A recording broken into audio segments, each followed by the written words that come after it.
Thanks, Rob. Thanks for the introduction and supporting and hosting the program and everything you do at Sati Center. Hello, hello. Good morning, good afternoon, good evening.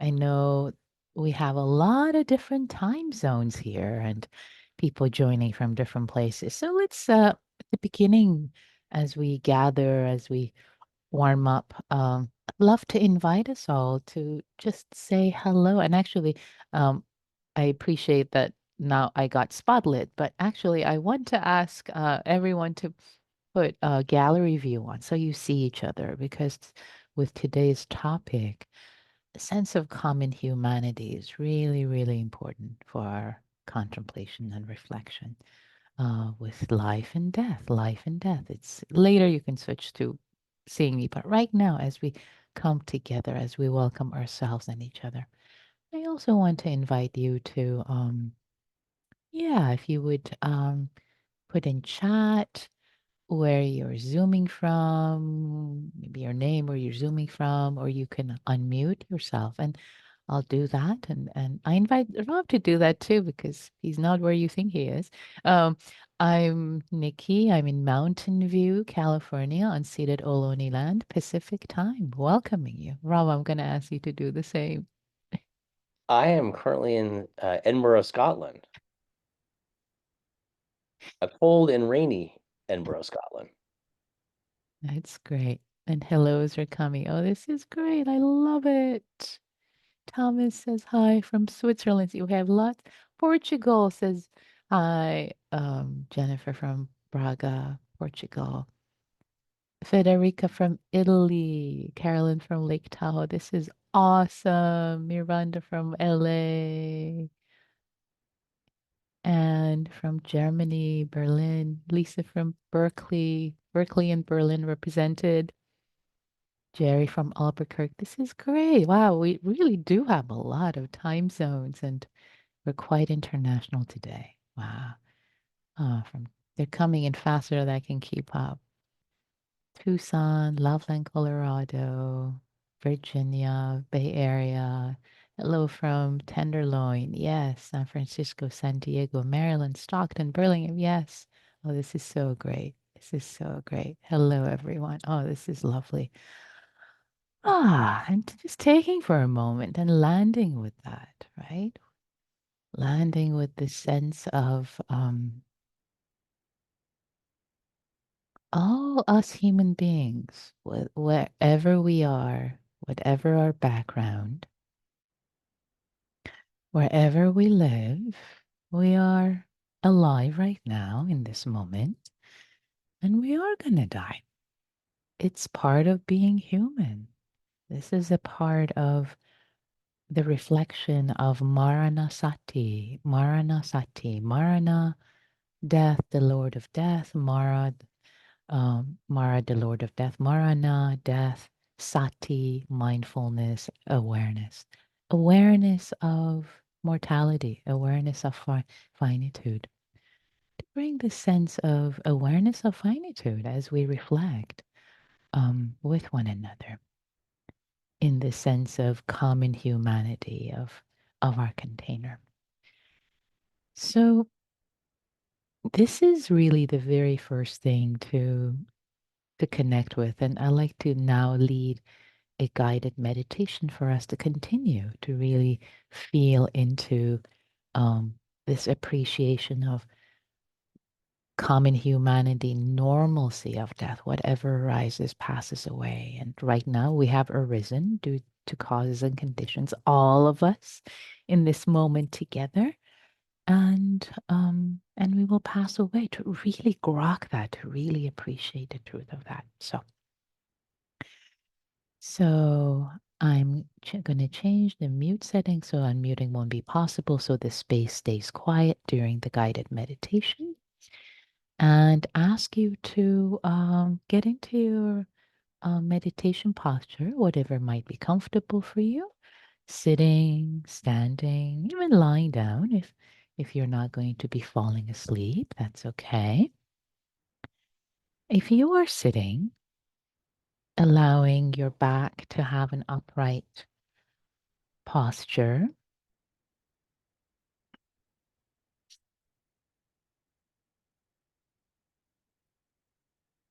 to have a sense of integrity in your posture if you're sitting upright. And allowing your breath to flow through. Maybe 3 deep diaphragmatic breaths, just so that we arrive together. Allowing the breath to move into your belly. It being held for a few seconds. Letting go and arriving here.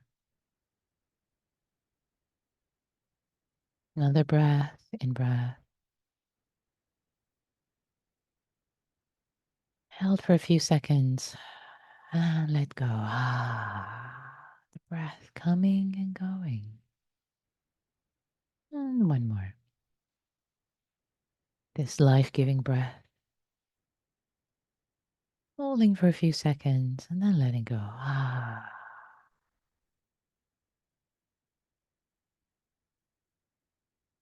And then turning your attention inward. It is helpful if your eyes are closed, if that is comfortable for you, accessible for you. It's also helpful if you're still, to bring a sense of stillness and awareness intention and wholeheartedness as we engage in this practice. Turning awareness internal. And first of all, inviting the body to relax.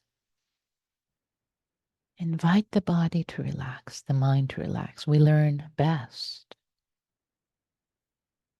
We pay attention, we attend best when we are relaxed, not when we're tight.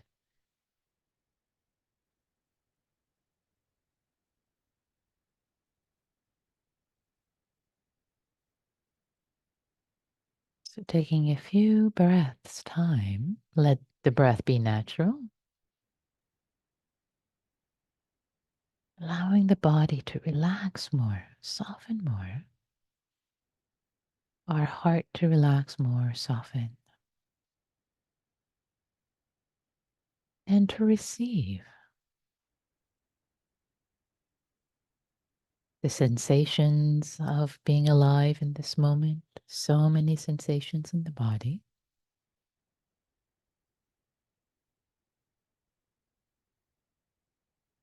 Sensations of the feet touching the earth. Sit bones touching the earth.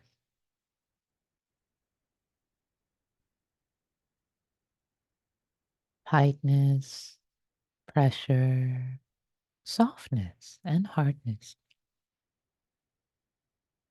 And all these edges. Relaxing and receiving the sensations of being alive.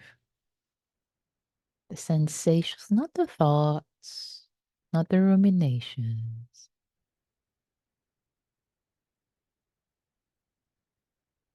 but the sensations of being in a human body that's living and breathing. What is it like to be in a human body right now that's alive? Before we turn to death, it's important to turn to life. What is it like to be alive in this moment?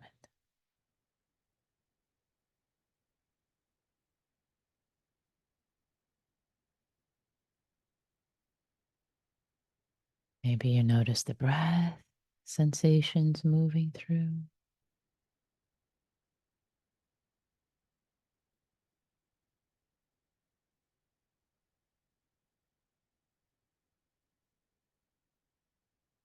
Maybe awareness is spacious, noticing not just sensations in the body, but sounds coming and going.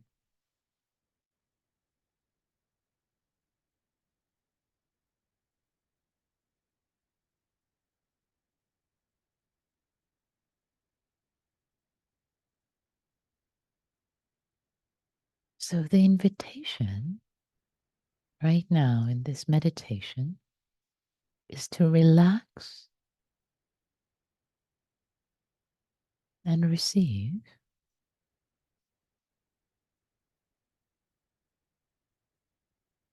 the sensations, the lived experience of being alive without getting heady and thinking about it, just feeling it in this moment. I'm alive. This being who is me is alive.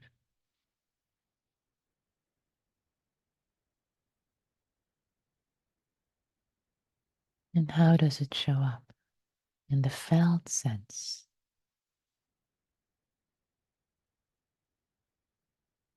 Be curious, be interested, be a scientist of your own mind.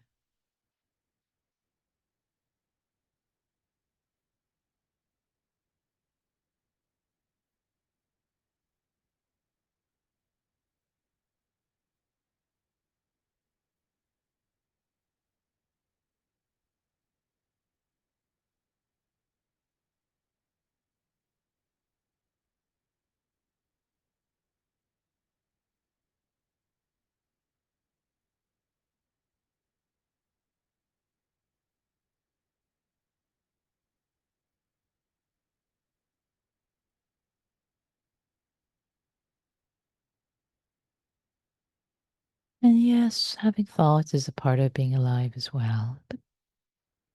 But as thoughts arise, see them, acknowledge them.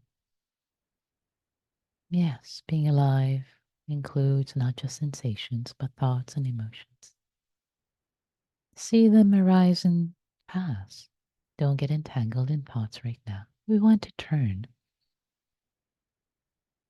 to the felt sensation in the body of being alive. Let that be your anchor.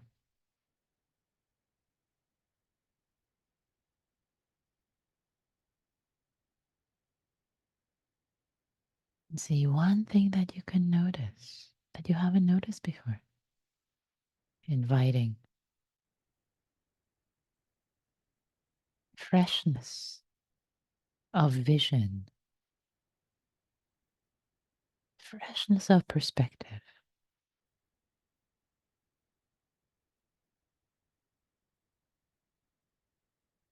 in this passing moment.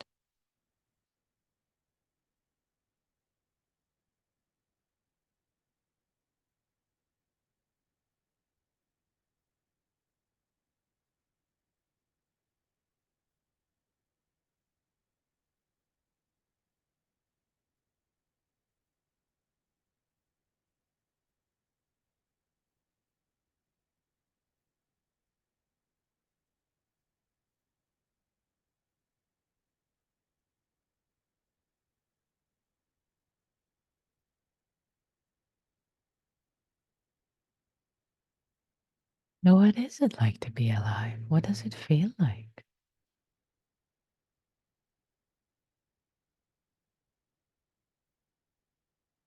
in the body?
Sometimes we're afraid of death without even appreciating being alive.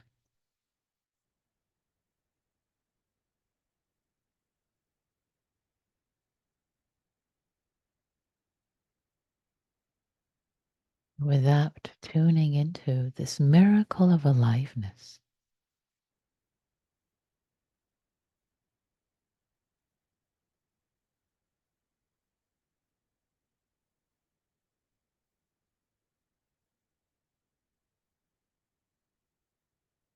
Mindfulness of death is lopsided.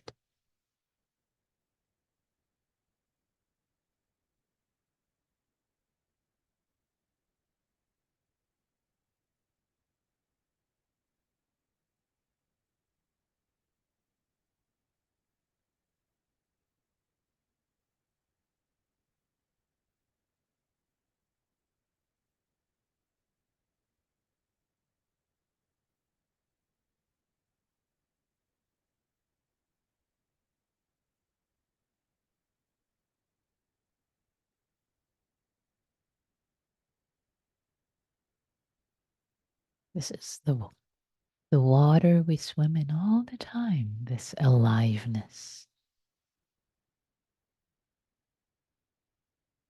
that we take it for granted. You're invited not to take it for granted. Tune into it. This miracle of being alive, sensing, feeling, knowing, being aware,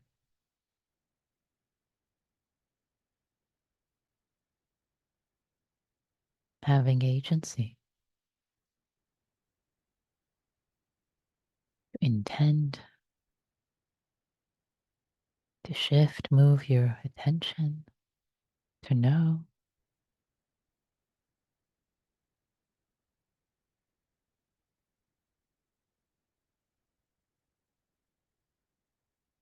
Agency to be aware,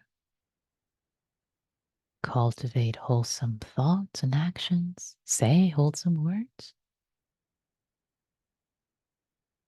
or hurtful ones.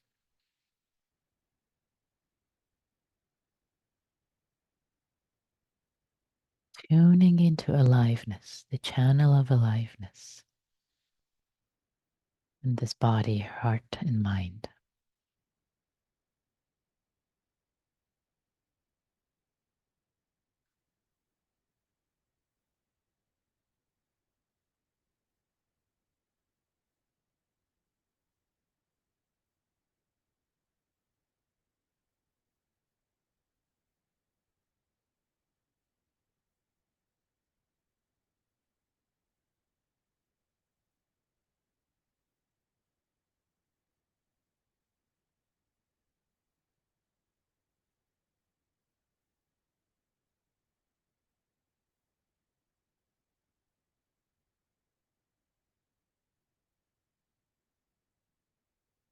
This being who is me, who has been co created from so many causes and conditions that had to come together,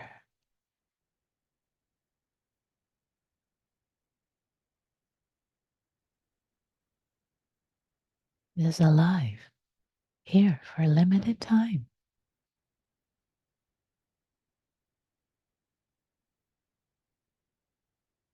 Yay, appreciating so many causes and conditions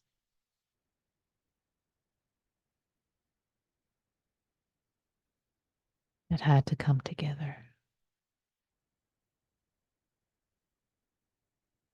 from the location of our great great great grandparents, parents meeting, etc., etc. The particular egg and sperm that was us, defined us. Staying viable, so many causes and conditions here. This being who's me is alive. Wow. Wow. What a miracle that I have even come to be. What a miracle that I have come to be. Oh, let it take your breath away with awe.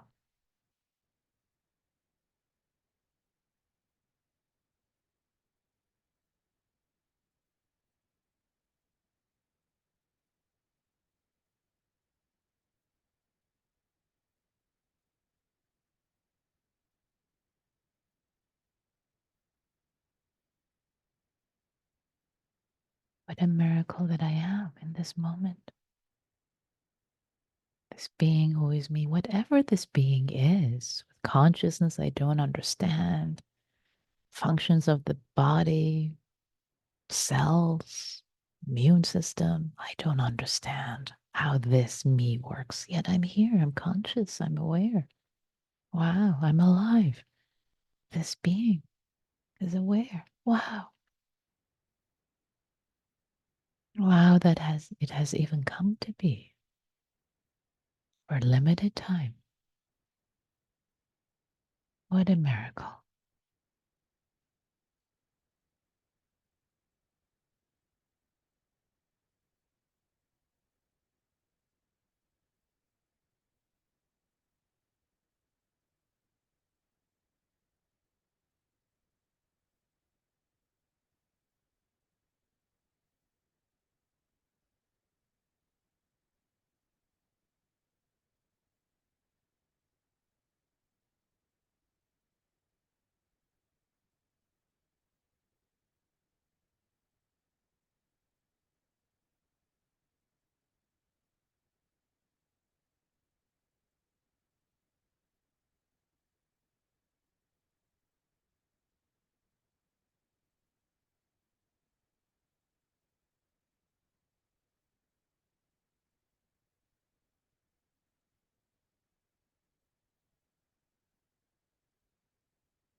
Now I want to invite you to expand the circle, the space of awareness,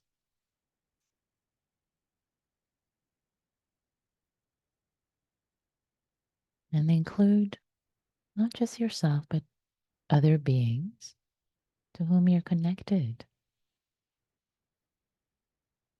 with awe, with care, warmth, that wow, they have come to be. That's a miracle that any of them have come to be. It's not for granted. It's amazing. There's no sense of entitlement. Wow, it's amazing that they have come to be just in the way that they are, born of all the causes and conditions unique to them. All of us here for a limited time. Causes have arisen, they will pass away too. Appreciating the miracle of aliveness.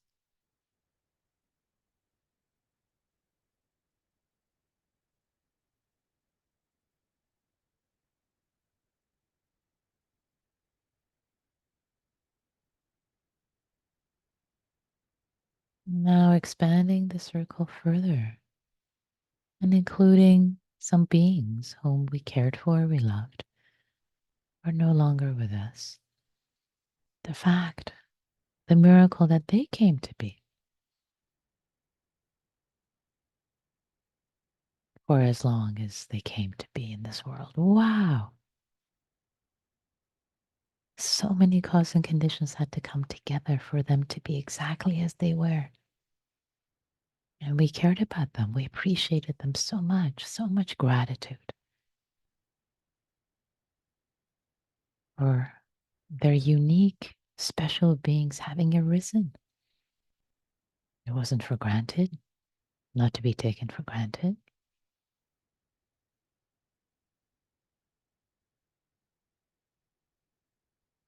What a miracle that they existed at all.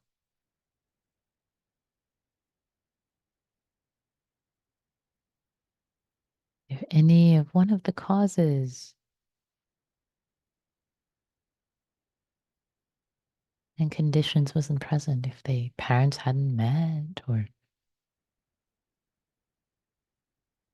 that particular sperm and egg didn't become viable, they wouldn't have existed. Wow, what a miracle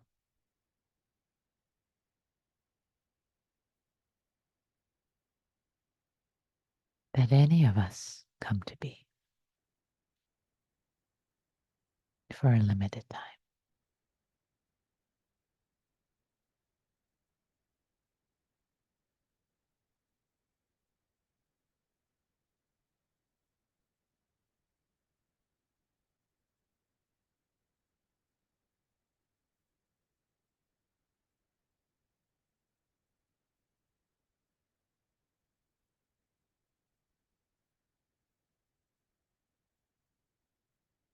Tuning into aliveness.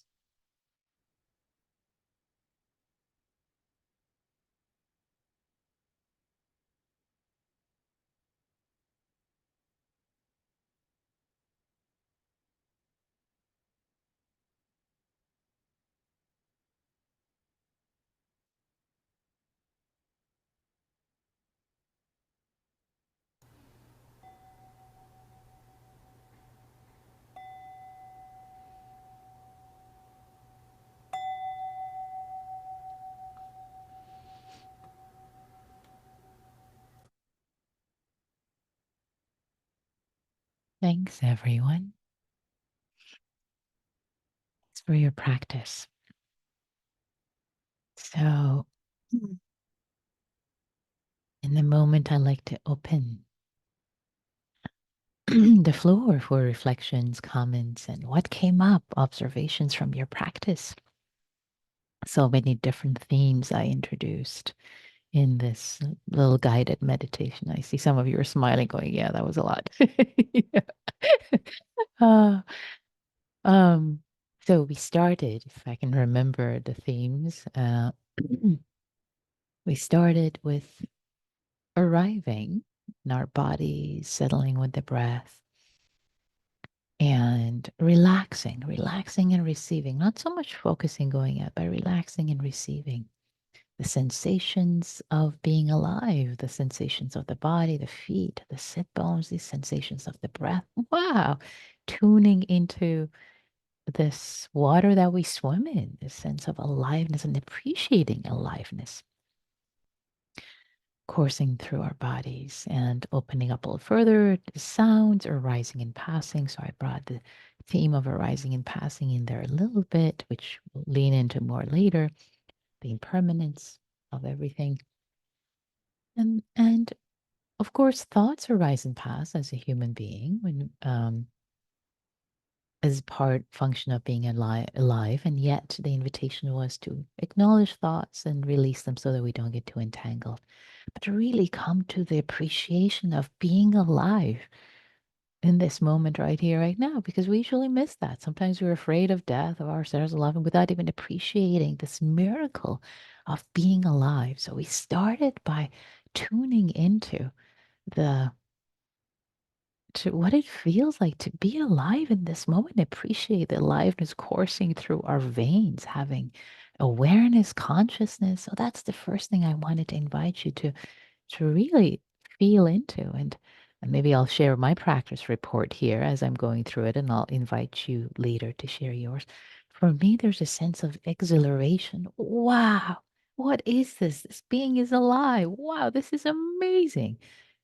To not take for granted this water that I swim in, which is aliveness for a limited time, a flash of lightning, and yet to really appreciate that, appreciate.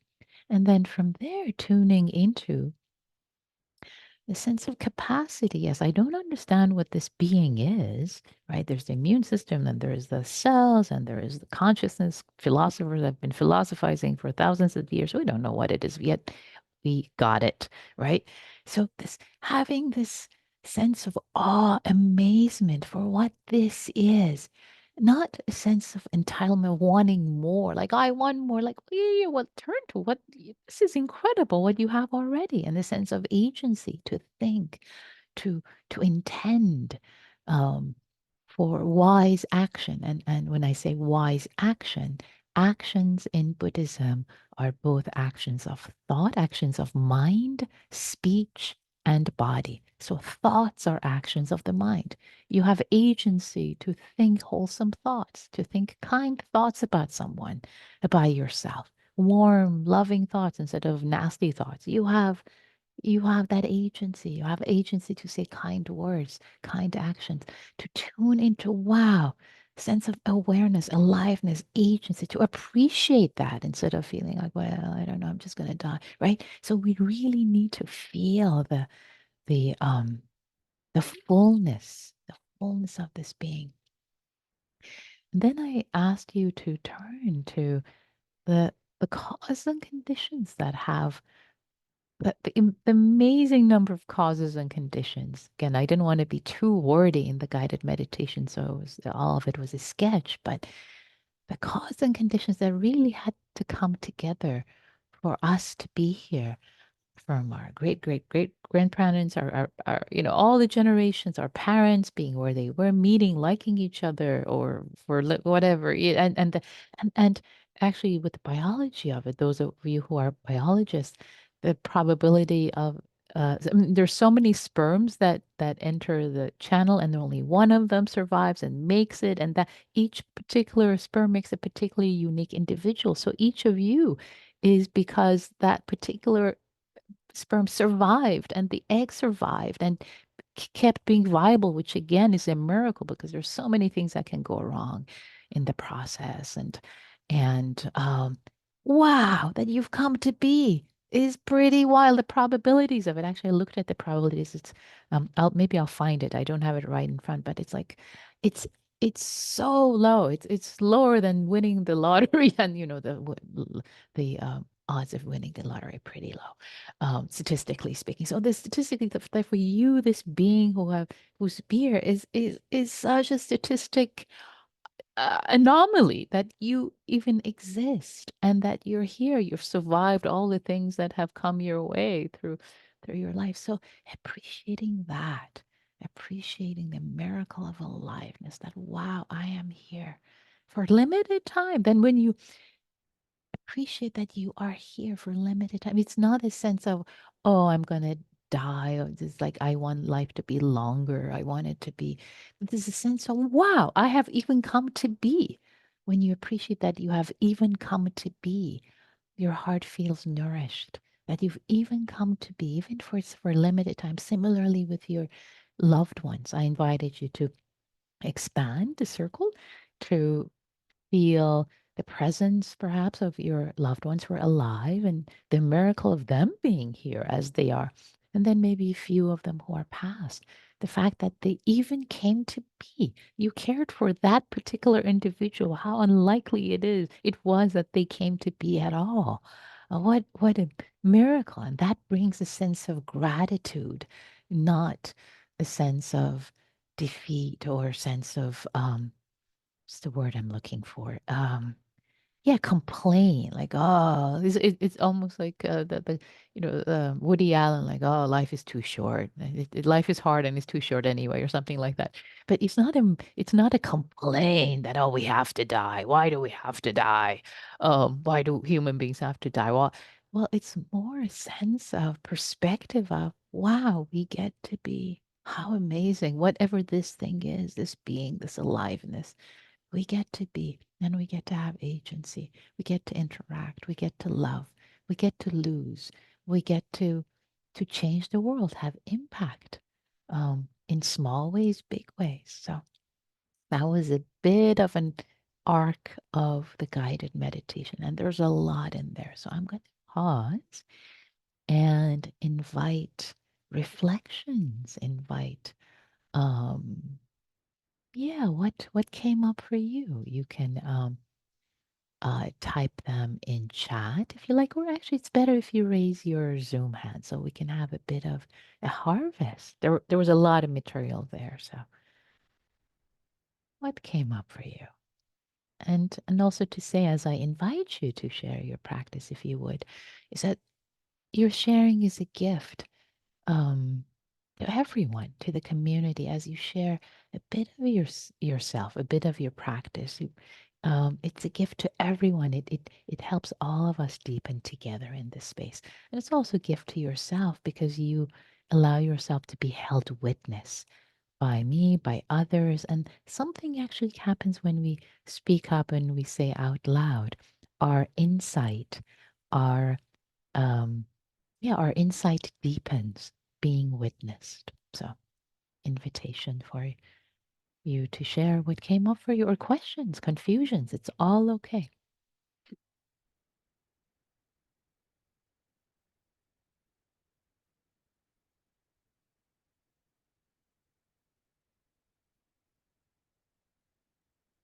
Leslie, I see your hand. Please.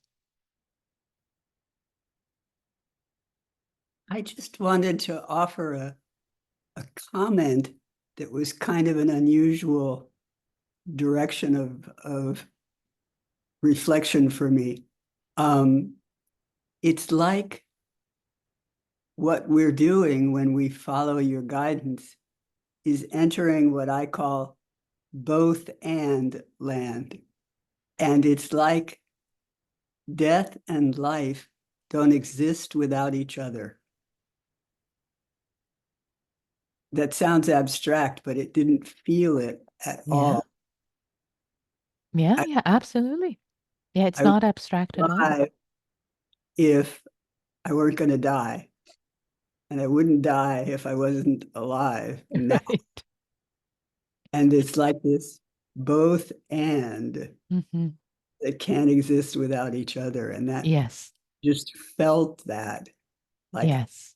I'm in that space right now. I'm not in one or the other. Beautiful.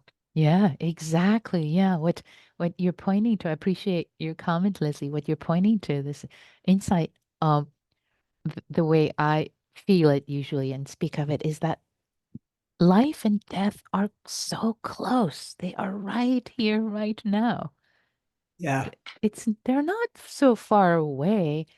Aliveness in this body as I feel into it is right here, and death is very close too. It's not far away. In fact, a there is a surah in the Quran. Um, uh, is death is closer to you than your own eyelid. It's right here always. You're blinking. You're seeing through the lashes of death. It's life and death. Life. It's right here. It's this tiny little breath that's keeping us alive, right? No, if you go to the ER, you say I have trouble breathing. You get priority because the breath. If you can't breathe, you're dead, right? That's what's keeping us alive. And the breath, tiny little breath going through tiny little space, right? It's just this is it. The difference between life and death. They're so close, right here, always, always. Well, and I would just say to wrap up that that becomes a daily awareness for me because I live in a retirement community. Mm. And my neighbor, for example, across the walkway is 93. Most of the people here are in their 80s and 90s. Mm. So I'm walking with that awareness every time I'm out with my colleagues and neighbors. Yeah. Thanks for bringing this in, Leslie. Thank you. And the awareness of not just death, of age and this tenuousness of life, but also life itself, that life is here. Life, aliveness is here. Yay. Yeah. Thanks, Leslie. That was lovely. Mary, I see your hand, please. Yes, thank you for this, Nikki, for this morning. Um, my mother died within 3 days after I was born. So, and I had down the line a very good mother with my grandmother, and then so the my awareness always has been of this flip side of birth and death. And it has seemed like these two momentous energy events with great mystery. And frankly, bewilderment. It's like, quite. So anyhow, that has been a continuous awareness of like framing my consciousness throughout my life, and always a sense of that somehow her spirit was there, that there was this world beyond this physical reality, this kind of, I mean, now, I'm experiencing it more as this energy flow.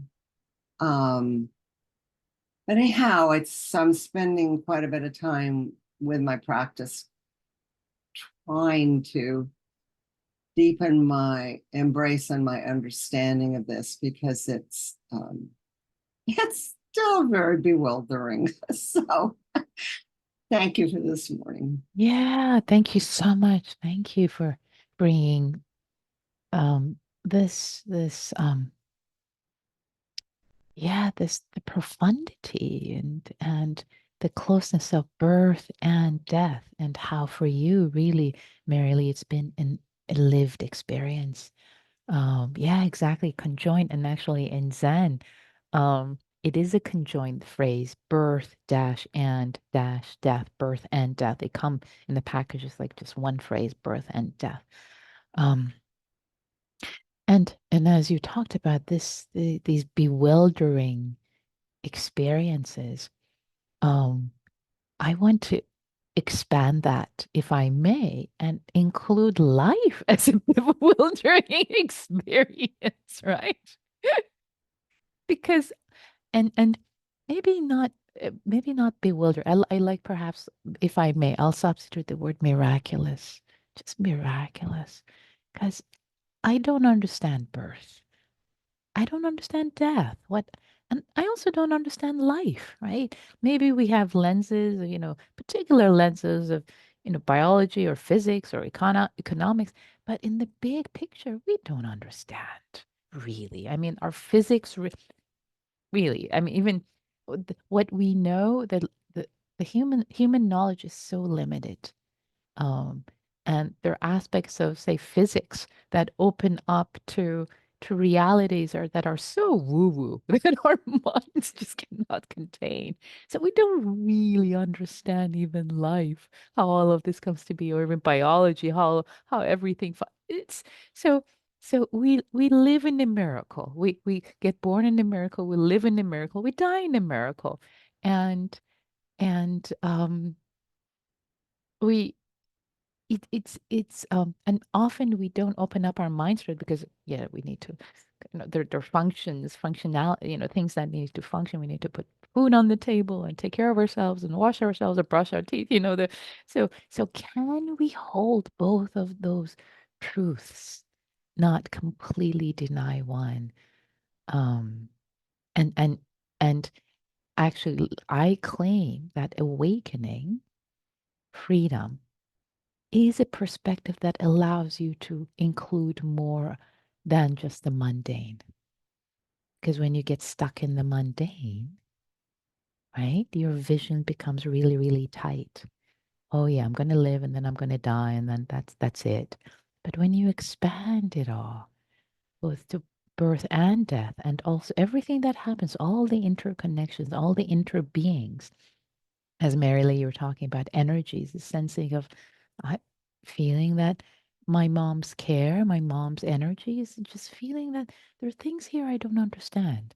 And I don't need to understand, but I need to have a don't know mind, not to fix it and to say it's exactly this way. And that's something that the Buddha talked about, of course, as part of his teachings, not attaching to views, not attaching to views that birth is a particular way, death is a particular way, this is what happens, that this is more miraculous than we perceive it to be. And our task, given that this is much more miraculous than we perceive, we can understand it to be, what makes sense is to cultivate our hearts and minds, to be kind, to be compassionate, to be wise, to act with wisdom, to be fearless in the face of it all. Because when you're fearless, when you have this sense of, and that's one objective I have in today's teaching together, that when we perceive our being in this world without fear, when there is no sense of fear, there's gratitude, there is awe, then we can be more aligned with our intention, with our purpose, knowing that our time is so limited in participating in being a co-creator in this mystery. Then it propels us to live according to our values, our goodness, because there's nothing to take. There's no one to be, nothing to take away. But how we impact one another through this interbeing, through these causes and conditions, in this miracle of being. Thank you, Marilyn. Carolyn, I see your hand. Or Caroline, is it? Okay, thank you. It's Carolyn. Carolyn. Yes, and thank you. That was very helpful this morning. So I do think I have kind of a confusion. I took one of these courses a couple of years ago, like a weekend online course about mindfulness of death. And I think the idea of like death being so close, I would like reflect on it, and it kind of left me in more of a panic than anything. I don't know. Yeah. I see. So there's a sense of panic coming up. Okay. And by the way, was the course with me or someone else? Or my I think it was with you. Maybe it was okay. like over a year ago. It was like 2 days online. Days online. Okay, I'm trying to remember when that might have been, but all good. Um, so okay, so there's sense of panic. So tell me more about it. I thank you for bringing this up. This is great that you're speaking out. I love it. Everything is welcome, by the way. This is so great. So tell me how, yeah, let's unpack it a little bit. Step by step. Walk me through it. So Yeah. I think it was just the idea like anyone can go and get in like a car accident at any time. So I'd even think of like, oh, my husband's going to the store, and then I'm like, oh my God, he might not come back. Like, ah. Yeah, I got yeah. it. Okay, I see. So that's where the reflection went into the sense of terror of loss. Yeah, okay. So so I wonder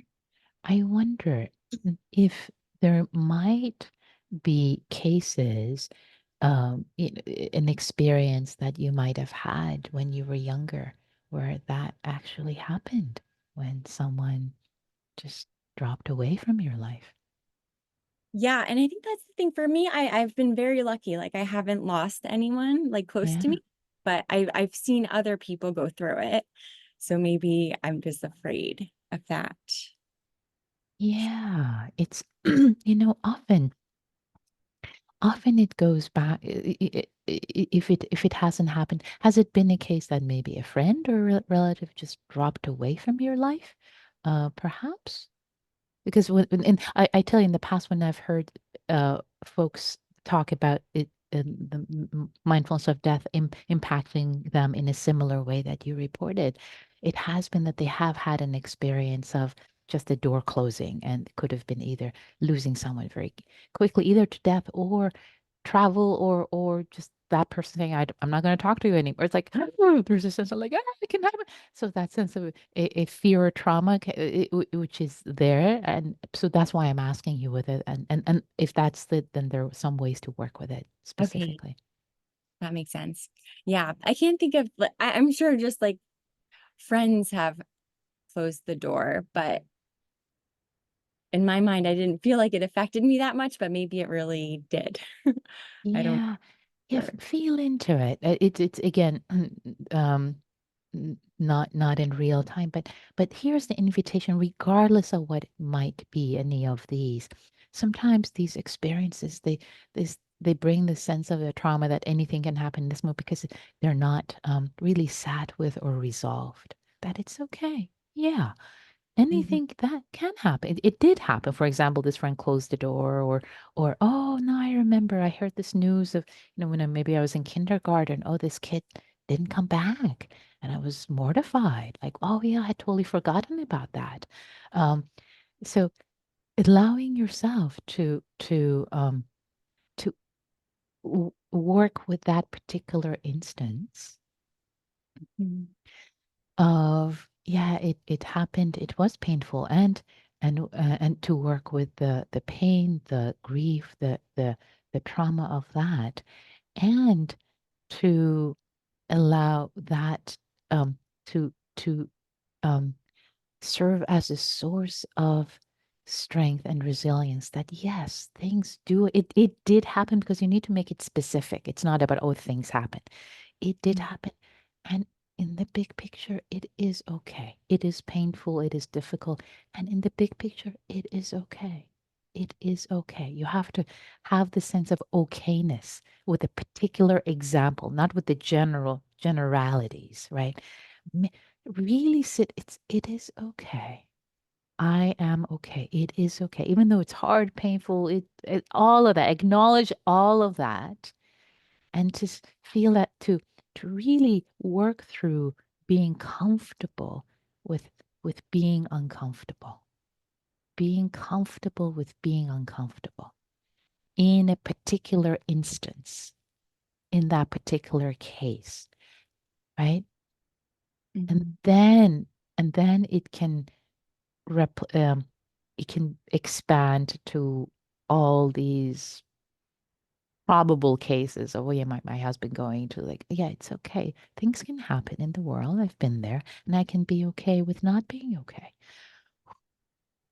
So that's one invitation of working with that specific. Does that make sense? What does that bring up? Yeah, I think that brings up more calm. So even if that thought comes up, then I can just kind of feel the uncomfortableness and be okay with it, kind of, and accept it more. Yeah, yeah, yeah. I'm feeling into what else I can offer you, because this is something that has come up for you and is continuing. Give me a moment. Um,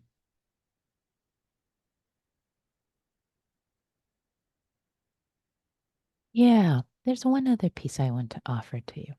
Yeah, and this is an important piece, actually, both for you and relevant. This is something that I've worked with, actually, myself in my life for a long time. And that is, yeah, this is actually, good. I'll bring this teaching now instead of bringing it later, which is, the best way that we can prepare for the um for something that is so big and uncomfortable, like so I but let's put it this way. Sometimes the mind comes up with, gosh, I don't know what I would do if that thing happens. Like, I have no idea. I would be devastated. I would, if that thing happens, right? We're projecting a fear into the future. Mm. So it's fear, right? First of all, it's fear. That thing may never happen. You may never cross that bridge. So couple of things I'm going to offer. One is, okay, I'm going to cross that bridge if I come to it. I don't have to think about it now. I'm going to cross that bridge if I come to it.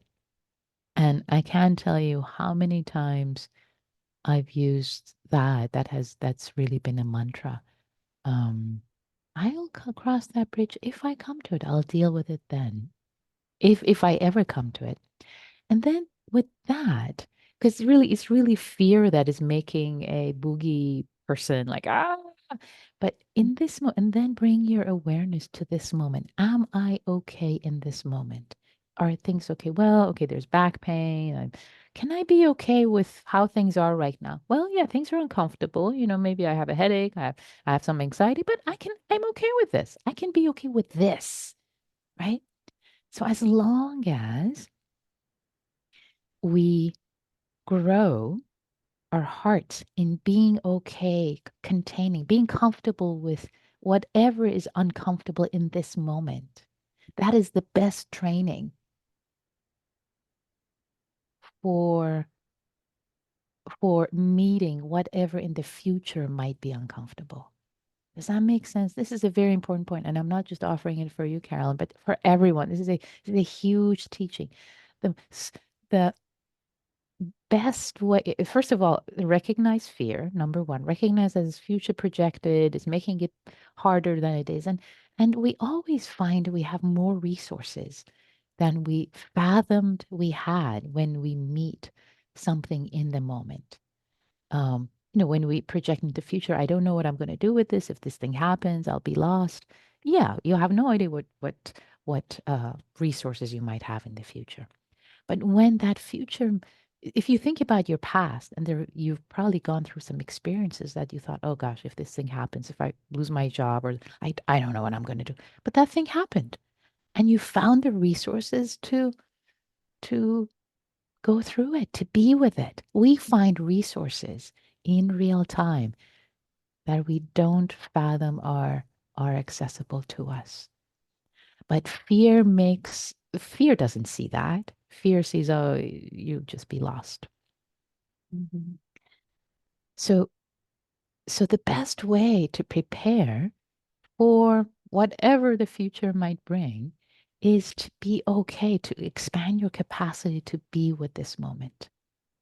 Because when the future moment becomes the present moment, if that terrible thing actually happens and the future becomes the present, you have the capacity to meet it in ways you can't imagine right now. But in that moment, they will be there. Does this make sense? There are many different points I'm making here. Tell me how Mhm. this is landing, Carolyn. You're my one example. I'll ask others too, but you are. Yeah, it's all very helpful. And yeah, that makes total sense that like it's a future fear and that it didn't even happen. So to just bring it back to the present, that sounds like a good tool that I can Yeah. use. And find stability and cultivate stability in the present moment. It's really about that. If you want to simplify from all the words I offered, all the framing, if you want to simplify it, see that it's a future oriented fear, bring it back to the present moment, and cultivate stability and spaciousness right here, right now, with whatever is present right now, not the future projection. Thank you. Yes. Thank you. Thanks. And again, I have so many examples of this. Maybe I'll offer an example. So, for me, it's there was you know, decades ago, my late husband had cancer, and there were so many decision points that we have to come to, and so many fears. Oh, what if this happens? What if, he doesn't respond to this medication, or this chemotherapy, or this? It's like, okay, all fear. We'll cross that bridge if we come to it. We'll cross that bridge. And what happens if that? And everything again, I know that from me, again, this was years ago. I didn't even have the resources I have now in terms of practice, but there was a sense of just stay right here in the preciousness and the beauty and the goodness of aliveness in this moment, in the co-created goodness of this moment. And whenever the future moment of what enormity you're imagining may not happen that way, might you'll find you'll find the strength, presence, expansion of heart to meet with it. And um yeah, I've lived through this in so many ways myself. So I offer this to you. It lets us be present with ourselves and with loved ones in the best way we can without getting off kilter into the possibilities. And the future never happens exactly the way we imagine it does. So, okay, Pat, please. And then after Pat and Patricia, we're going to take a break. Please. Yes. I experienced the same thing with feeling overwhelmed. And when we do the meditation like we have, and when I meditate, I feel just exhilarated because I do feel alive, but I'm not moving. And then as soon as I have to move because I have problems with my heart and I have other problems, health problems that are just really uncomfortable, it's difficult to get going. And at some point, I just start doing. And when I start doing, then it's like I'm in the present of doing. That all the things that were overwhelming to me, I just kind of unravel and kind of spread it out and kind of be systematic about how I see it all. And then it kind of and it's slow. It's very slow. It takes up a whole day, and I feel like, am I ever going to get my life in order? But but at least I'm getting these daily things that I'm dealing with settled, and I'm also in a really wonderful place physically, and I'm very fortunate to be in that, but it's also a very difficult place. So I'm at the same time I'm dealing with difficulty. I don't have the pressure of people saying, you have to be here and do this at that time, Right. that at that, So what I'm hearing, Pat, you're reporting is that, when you're sitting, there is through the guided meditation, there was the exhilaration of, the miracle of being, and then during the day you get caught up in the doing and getting in the energy of doing, and there's a lot that you're grateful about in your physical space and also challenges too. So I don't hear a question. I hear a comment. Is there a question or in there or? yeah, I think my point was that it is the same kind of thing of being in the present moment, and bringing myself when I'm absolutely still, and then I have to think about changing the mode and doing Oh, I things. see. Okay, so That here's I'm in this, it's so almost a panic. It's almost a panic. It's this thing of feeling that I'm overwhelmed. And then ah so I have like this momentary overwhelm that's yeah. Okay. that's Okay. Now I understand. Now I understand what you're saying. Okay, so let me comment on so that. Great. I was offering Got this it. as I another understand. way of dealing with So the present, yeah. of being in the So present. so what now I hear you say is maybe the suggestion invitation I have is because there is something about stillness when the mind can be still, but taking that stillness of the mind into movement. I think that really is a task also for many of us to take that stillness and that sense of presence when we are moving, when we're doing the dishes, when we're doing all these, but taking that presence of mind And the way to bring that in, really that bridge, which I'll actually invite us to do in just a little bit after Patricia takes her has her chance to say, is through practicing mindfulness of movement, mindful walking, mindful movement. That's really a way to bring these two practices. Otherwise, you're right. It's like a needle. It's like either calm or overwhelmed, and it's like, oh, I want integration. I want to have a sense of presence through the life. So thank you for bringing that in, Pat. Yeah. So Patricia, you get the last word. Okay, can you hear me? Yep. Great. So my fears around impermanence have to do more with the terror that I experience when I think about annihilation, like not being here someday, being really upset that in 50 years I'm not going to see what cool stuff happens in the world. And so from a very early age, I had unbidden sort of panic attacks around this fear. Those have sort of settled down because I've learned how to avoid tapping into that actual fear. And what I've noticed I belong to a Zen Sangha I've been studying for many years. Mhm. People who seem to have a story that they truly have faith in about the next life or rebirth or any of those things seem to accept this much easier. And I have issues accepting that. So Right, I'm right. wondering if you have any advice. Is it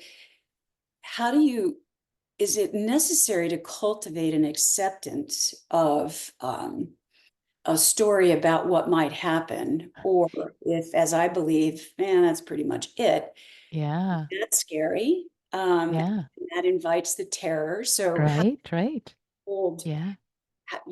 I'd love to develop faith in. Yeah, exactly. See, I love that. So actually, I have some slides and there are various things, and I have to cover today, and I'll see. I'll talk about it now.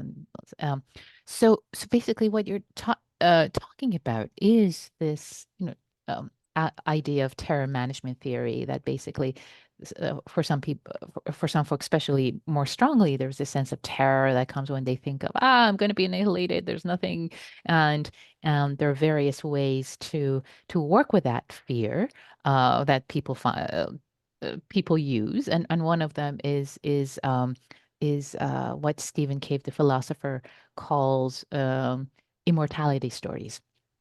And what immortality story is, afterlife. Yeah, I'll be reborn. I have a soul, or I'll be whatever. The rebirth, kind of like hanging our hat not on rebirth, but on reincarnation, which is different. Rebirth is Buddhist, reincarnation is Hindu. There's a sense of self, a center that gets reborn. So there's continuity, like, oh, I'm not really gonna die. I'm gonna be here. Like there's just different ways to assuage the mind from the fear. But so but let's go back to what you're talking, that there's a lot of philosophy, a lot of thought around. So that's one way that people, as you were saying, many people have that belief in order to assuage, support the fear, like, oh, I'm not really gonna die, annihilate, because there's continuity. Okay, I don't have to worry about that.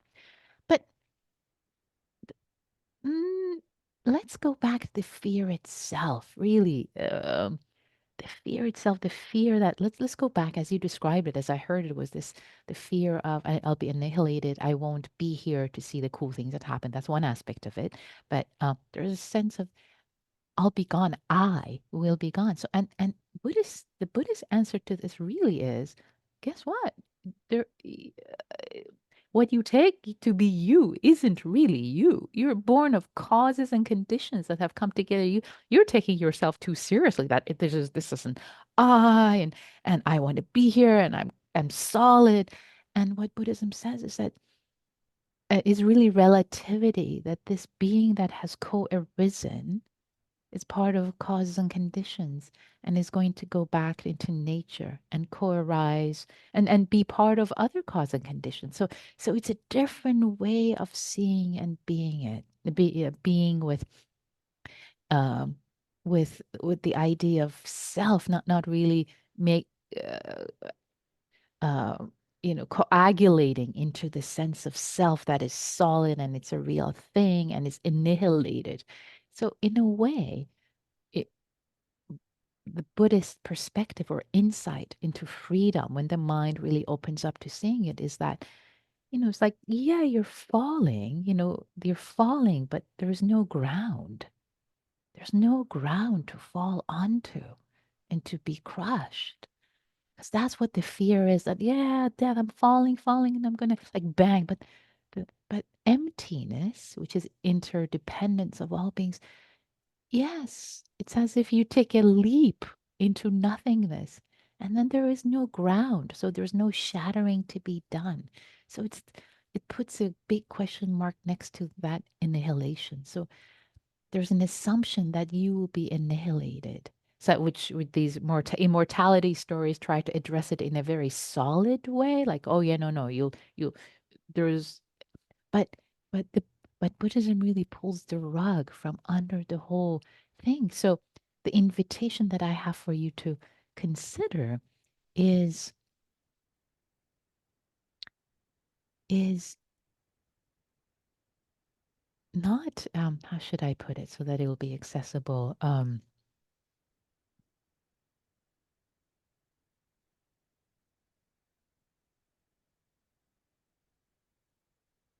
What if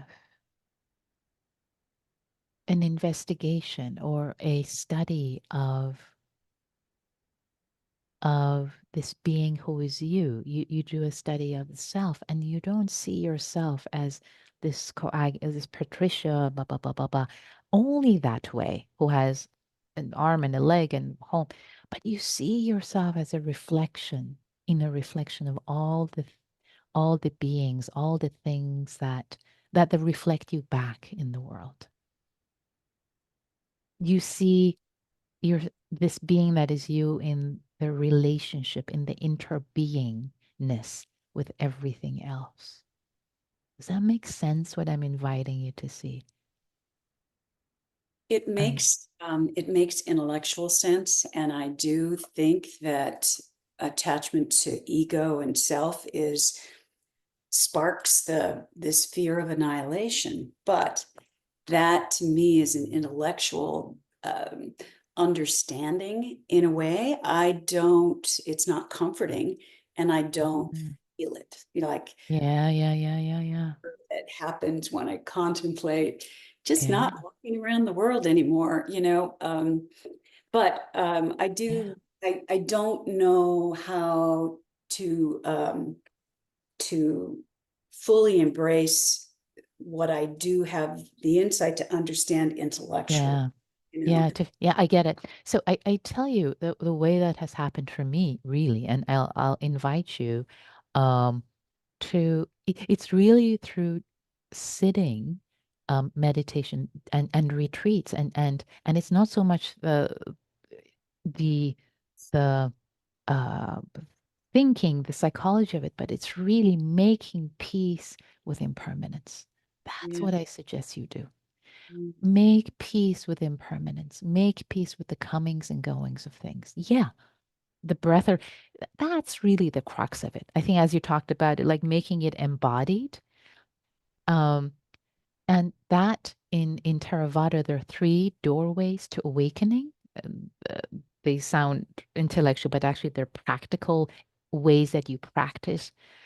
And one of them is making peace with impermanence. And what tends to, so make seeing impermanence your primary practice, Patricia. That's your primary practice. See, as you sit, as you meditate, see arising and passing in everything, in the breath, in the sensations, in everything, everything, everything. And that will bring up more of a sense of horror. I'm going to tell you, it might even become dark for a period. But when you accept that, like, yeah, everything passes. Of course, everything passes. And the heart just lets go. It's like, of course, everything arises and passes, sweetheart. It's okay. Do Ooh, you that do you- lets go. yeah, do you think that practice of just sitting, which is obviously something I've tried to do a lot of, Yeah. is more helpful than doing more reality oriented things like working at hospice, for example, and helping people make that transition. Yeah. Or do you think it's sufficient to just go inside and work with myself on a cushion? Yeah. Uh, I wouldn't be the one who would dissuade you from doing hospice work. I mean, that is beautiful work. Please continue to do that. And yet, is this way of making it primally, like infusing it, because there's a primal fear that you know for you is very strong, and each of us for different reasons have different predilections, and for you in particular, that needs to that needs to soften, that needs to let go. And the the way, really, the way to do that is meeting it head on through practice. And it might lead you for a period to dark night of the soul, to really meeting it like, yeah, I don't like impermanence, I hate impermanence, I'm afraid of impermanence, and that's the way things are. And you keep opening up to it with more and more compassion. It's okay, sweetie, it's all right, it's okay, this is the way things are, we can accept it, it's possible. Just and but do it gently. Don't do it all at one go, just do a little bit of it. Gets a little, okay, get compassion. Whew, extend a little more. Oh yeah, everything is arising and passing. Compassion. Then extend a little more. And when you keep extending, something really lets go into that embracing. Yeah, everything is impermanent and it's okay. This is the way life is. It's all right. And I'm part of this miracle of life. It's okay. There's nothing special about me. Coming and going is fine. I'm part of this miracle. That's what matters. I'm part of it. It's not that I want to grasp to more of it to last. That's what causes suffering, as the Buddha said, right? Wanting to grasp to it. I want to go away. Well, guess what, honey? Everything goes away. Impermanence, anicca. Yeah, gotcha. Yeah, thank you very much. Yeah, thank you. Okay, let's take a break. And our break is going to be infused with walking meditation, as I was telling Pat earlier, inviting her and all of us. So I'm gonna so let's take a break for 20 minutes, which again, it's not just a break, it's also walking meditation. So the walking meditation you do, the invitation is you can be walking back and forth in your apartment, you can go outside, you can be walking to the bathroom, making yourself tea, but infuse that with awareness of your living, dying nature. And if it gets a little too much right now, just living nature. But try to bring in that, the living, dying nature we were talking about, that they're both present and it's okay. Okay. Great. All right. See you at 20 minutes to the hour, whatever time zone you're in. Okay. See you in 20.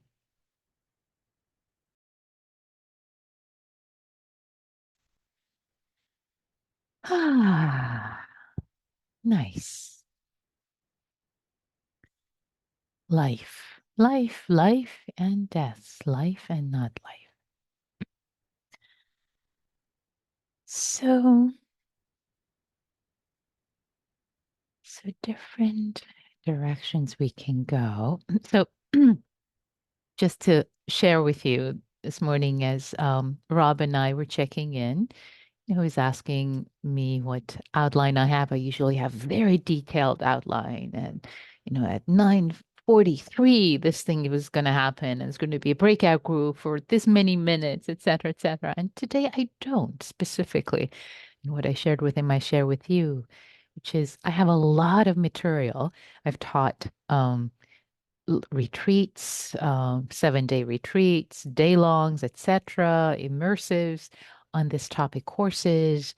So I have a lot of material, and I wanted today to be really co-created, tuned to what the questions, what the needs of the audience were. And I want to go a direction where my heart feels called to go based on your questions, your reflections. So that's what is happening. Just to peel back the curtain and let you know how I'm figuring out what to share. I have lots of slides, lots of material, lots of activities. So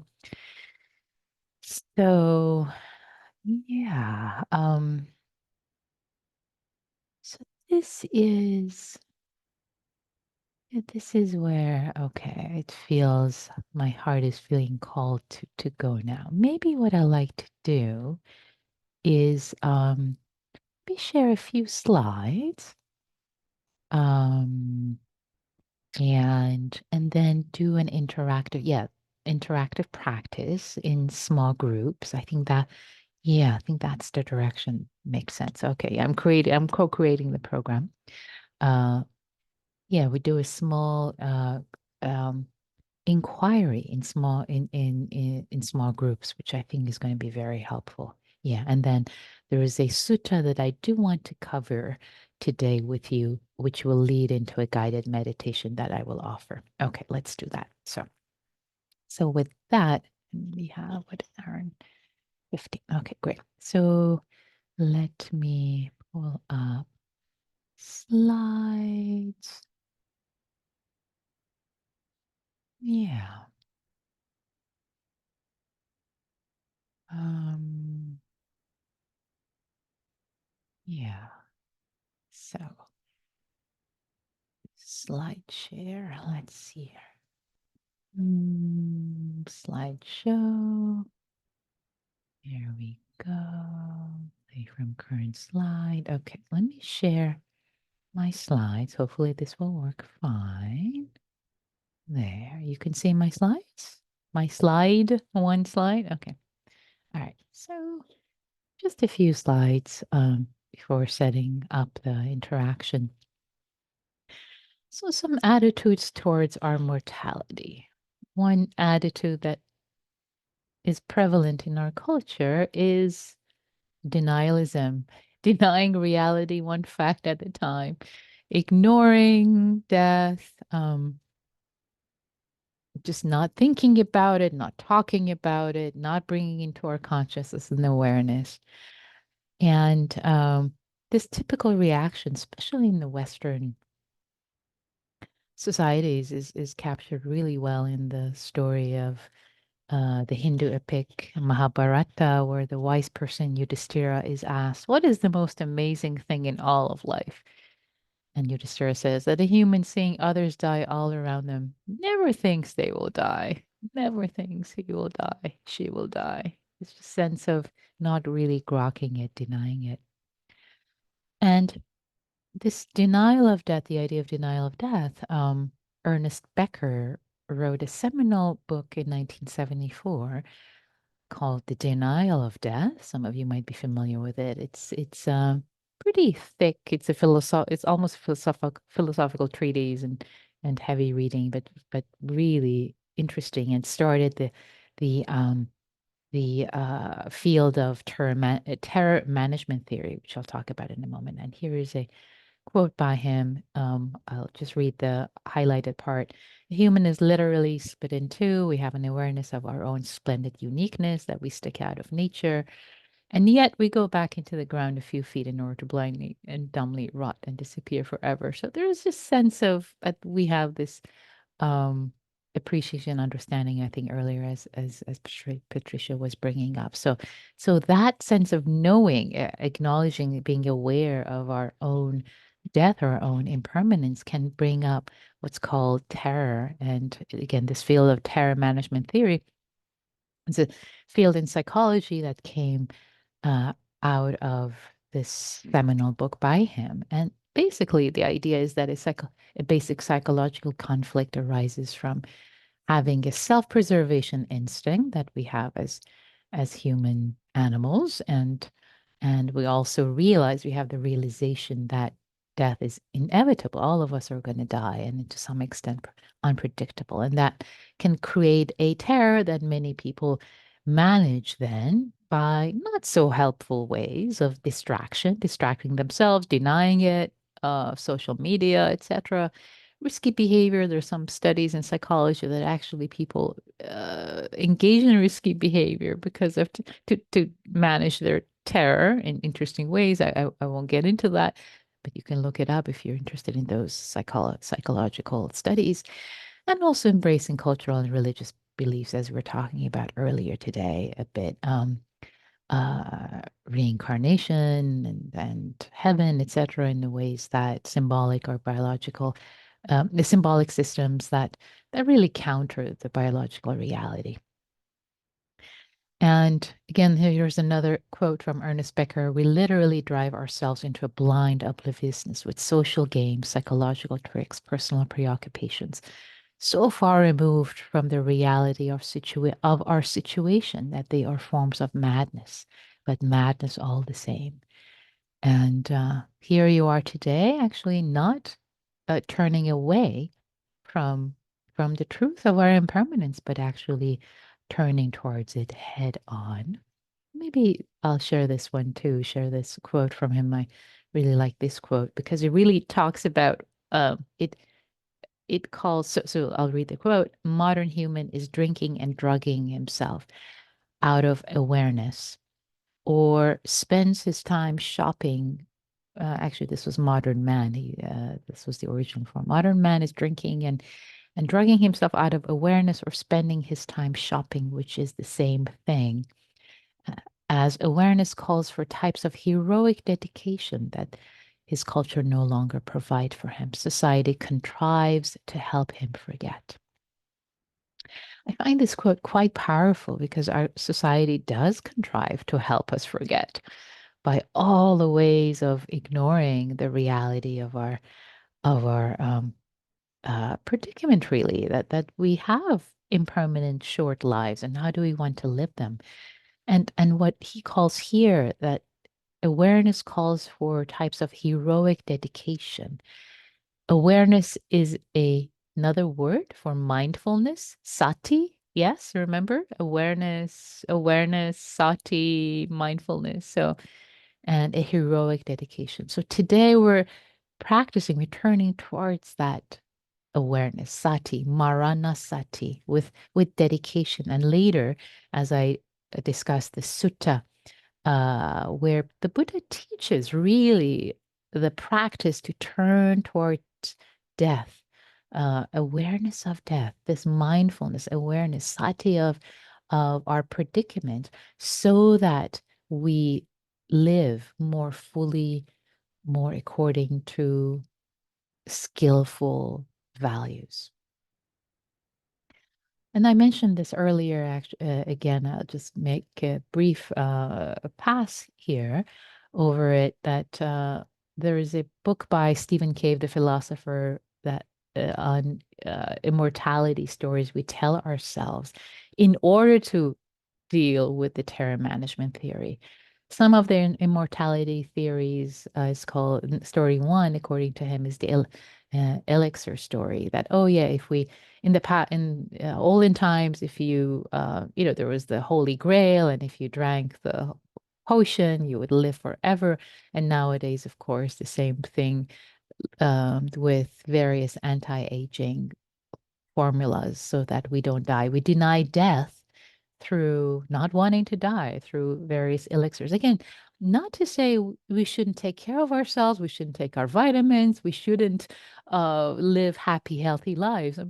I'm not against that at all in any way, but to really be mindful if we are trying to deny death because of fear of it. And in fact, as I was talking earlier, to turn towards it and really meet that fear. The second immortality story is the resurrection story with Frankenstein, and nowadays that story has become with cryogenics, people freezing their bodies. There are hundreds of, actually, I think over 1,000 or 2,000 people who have uh, frozen their bodies in Alcor, which is an organization that, yeah, basically cryogenic story. So the idea is that, oh yes, we can come back to life, being so afraid of death. Um, Other immortality stories, the story of the soul, that yes, there is a soul, and that it's going to be reincarnated, or nowadays with digital uploads. Oh yeah, we're just going to upload our histories and stories, and we're going to continue that way. And the fourth immortality story, oops, where it's not anyway. It should say Immortality Story 4, but it's about legacy. So living through the legacies that we leave. Again, this is Immortality Story 4 also has been going on for thousands of years. So an alternative story is that death is not a mistake, it's not an error, it's not an injustice, but it's as natural as birth, just as natural as leaves fall from the trees, is uh is death, is impermanence. And as I mentioned in Zen, there's this concept of conjoined birth and death, as brought up earlier. Oh, oops, there we go. And there's also the story of Kisagotami. So as you might have heard the story, a woman, Kisagotami, who was driven by to madness by losing her only child at the time of the Buddha, and was carrying the dead child everywhere. And people saw her and really took pity or really compassion, said, okay, why don't you take the child to Buddha? If there's anyone who can bring your baby back to life, it would be the Buddha. And the Buddha said, yes, if you bring me a mustard seed from a house that has been unvisited by death. So Kisagotami goes to every house in the village and knocks on the door. They have mustard seed. Yes, of course we do. It was very common at the time in India. Oh, but has your house been visited by death? Oh, yes, of course it has. Or uncle, mother, nephew, etc. So she knocks on every door of the village and cannot find a house that has not been visited by death.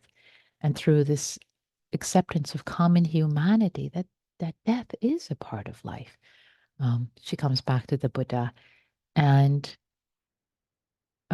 ordains and it eventually becomes fully awakened. So loss and grief and loss being her doorway, really being her doorway into awakening, not as a so this I find this story so beautiful and heartening that her grief, her loss, her sadness really became her doorway to see impermanence, really accept impermanence. Again, as we're talking about earlier today, the idea is not to avoid it and hang our hats on other beliefs, immortality beliefs. They're band-aids, but really.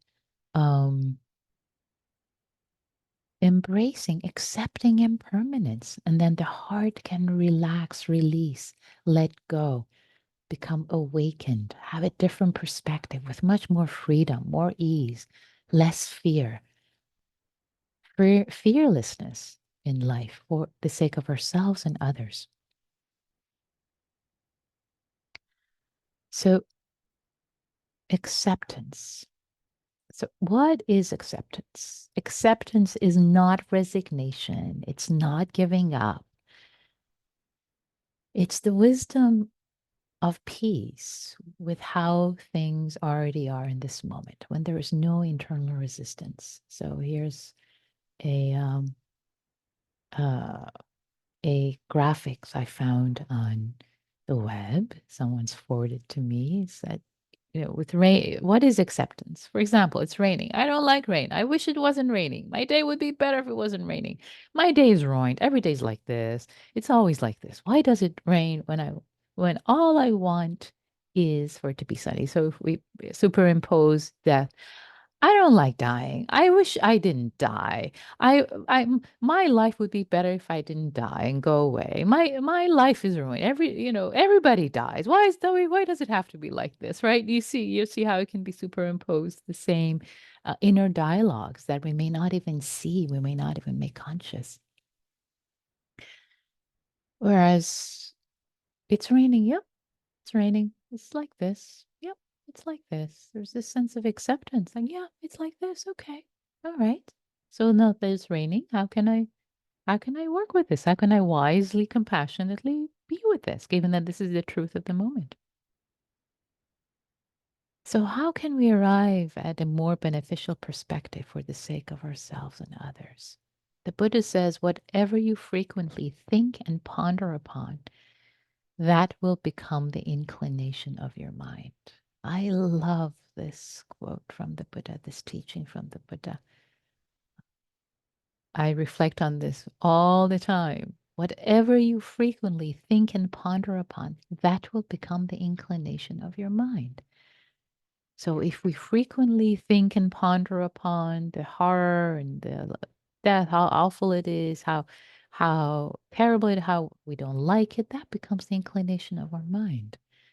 And if we frequently ponder on acceptance, on peace, on ease, on openness, on compassion, on kindness, on our values, that becomes the inclination of our mind. That's who we become. That's how we live in this short flash of life, flash of light.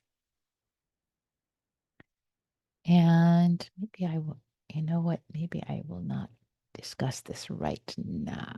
There we go. Okay. So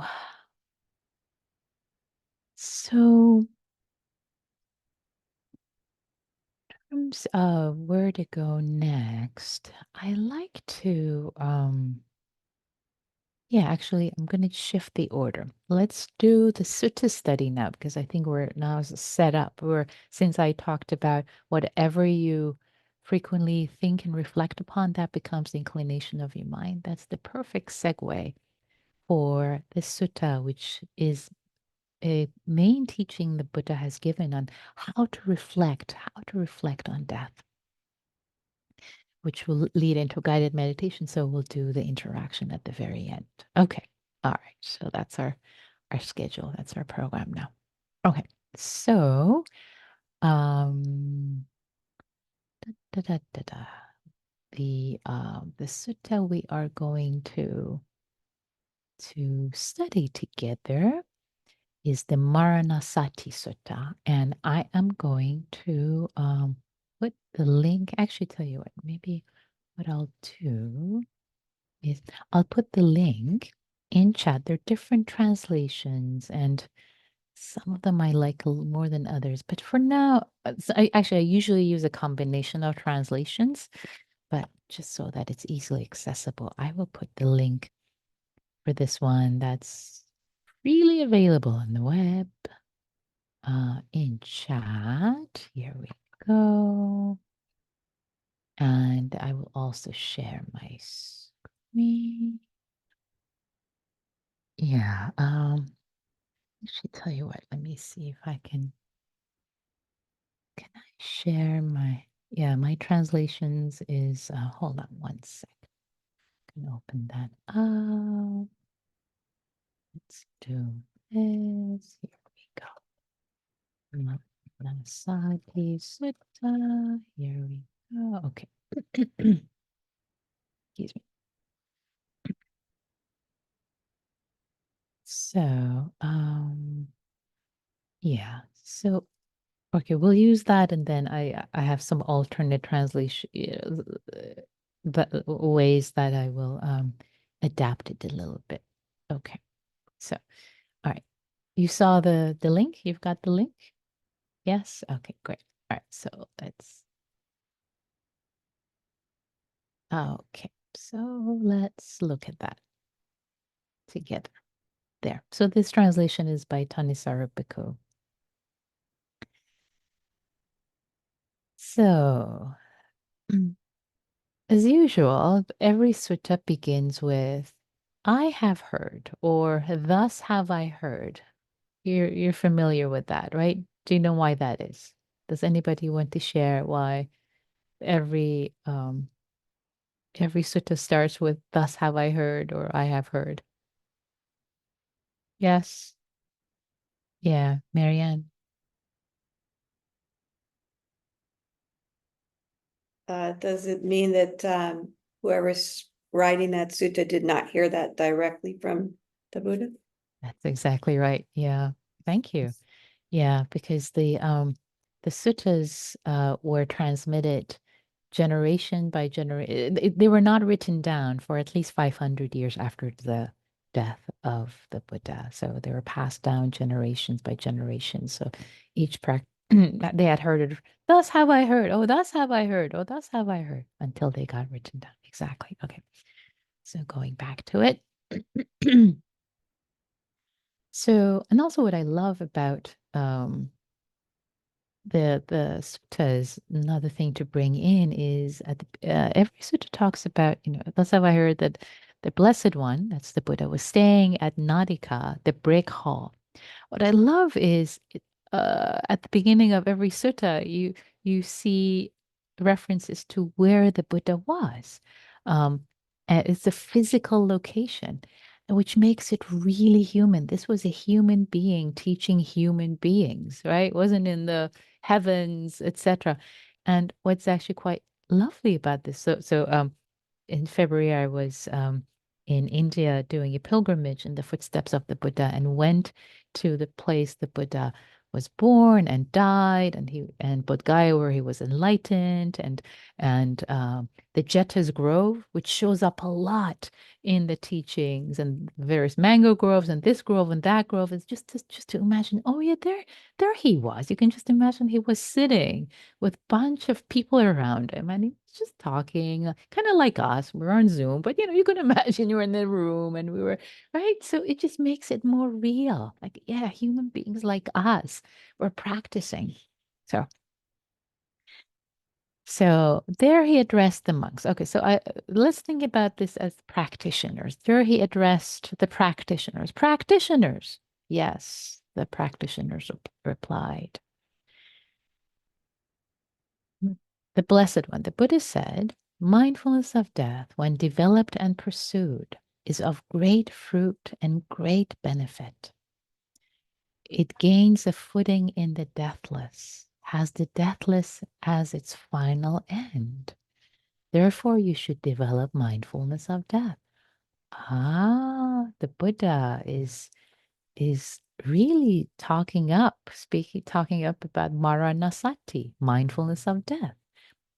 So what is he saying? He says it's of great fruit, great benefit. It's really good for you practitioners. This is a good practice. When you practice it, it gains a footing. It leads to the deathless as its final death. So you should do it. You should develop it, basically. It's like you got to do this thing. This is a great practice, practitioners. Okay, now the word here, the deathless, is a very interesting word. So the Buddha often used the words that were common in his time and shifted their meaning, really used them in a different way. So deathless, right? So when we hear deathless, perhaps, given that I just talked about the immortality stories by Stephen Cave, the philosopher, deathless, we think, oh, the elixir, right? Gonna drink this, gonna do this practice, and I'll never die. Right? Oh, okay, does it mean that? What does the deathless mean here? So the death, actually, wait, let's make this interactive. You may already know what the deathless means, those who have been practicing. What does the deathless refer to here? Anybody want to offer? Raise your hand, or you can put it in chat. Chat's open. Guess what the deathless is referring to? It's kind of fun if you raise your hand. We'll make it a little interactive. Nibbana! Yep, that's it. Nirvana and in Sanskrit, Nibbana in Pali. That's exactly it, Pyle. Yep. That's it. That's what the Buddha is talking about. So practicing mindfulness of death, mindfulness of mortality leads to Nibbana. And I want to take a moment to take some time with the word and the concept of Nibbana. So Nibbana, Nirvana, often in English translated to the word usually is enlightenment, which again has been borrowed from the Enlightenment period, Western Enlightenment, blah blah blah.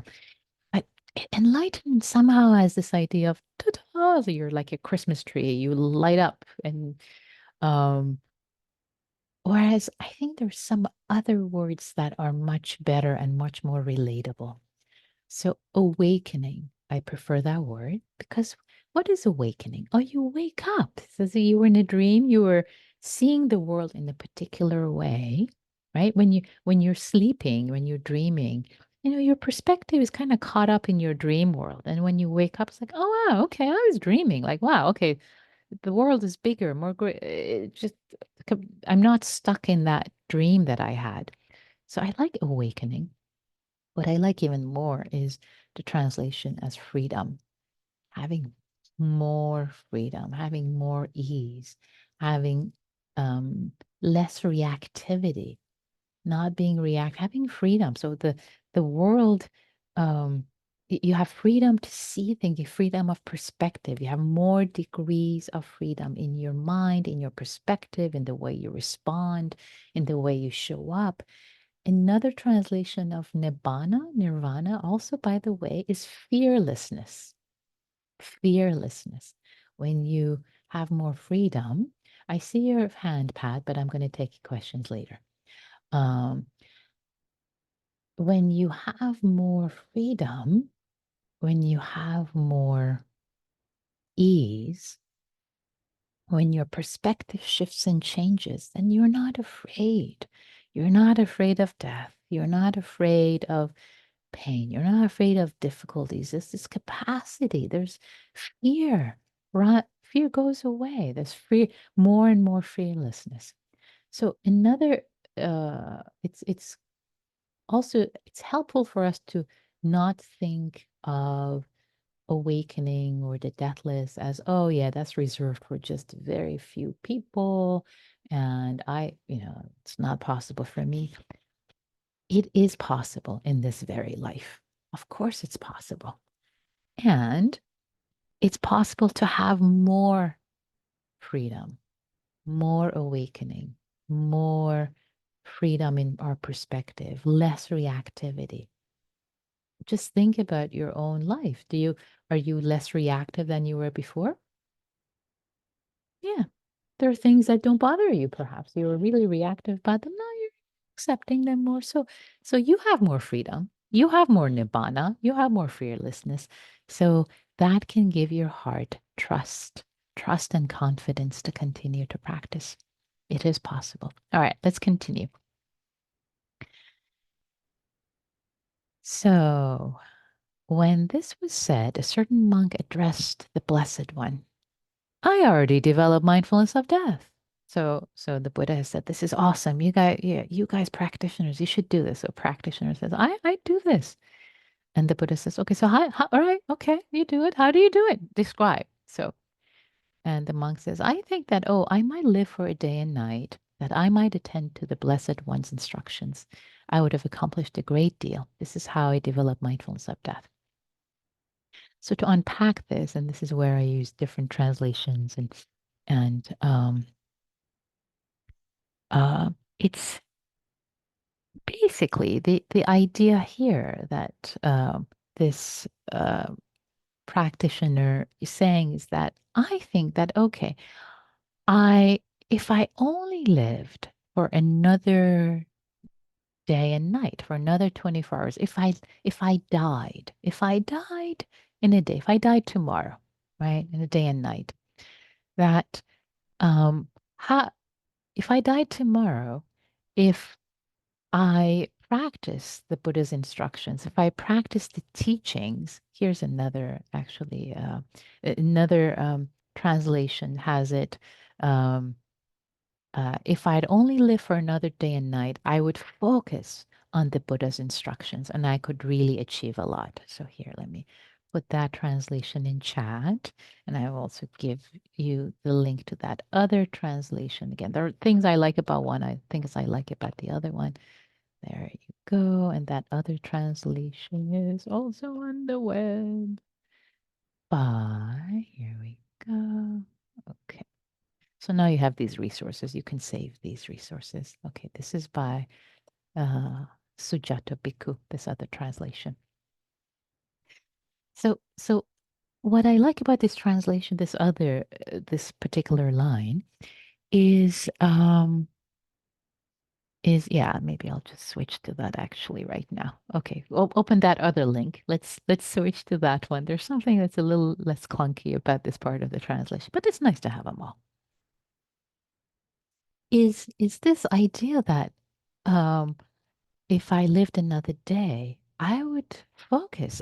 This is what I would do. If I focused, if I did the practices that the Buddha gave me, if I cultivate, if I did the cultivations, and if I was mindful, if I was compassionate, wow, I I could really do a lot. This is great. This is how would I want to live, basically. How would I live if I only had another day and night? So there are two pieces here that, oh, I could die in a day. And how do I want to spend my time if I only lived 24 hours, right? So there are two pieces in this.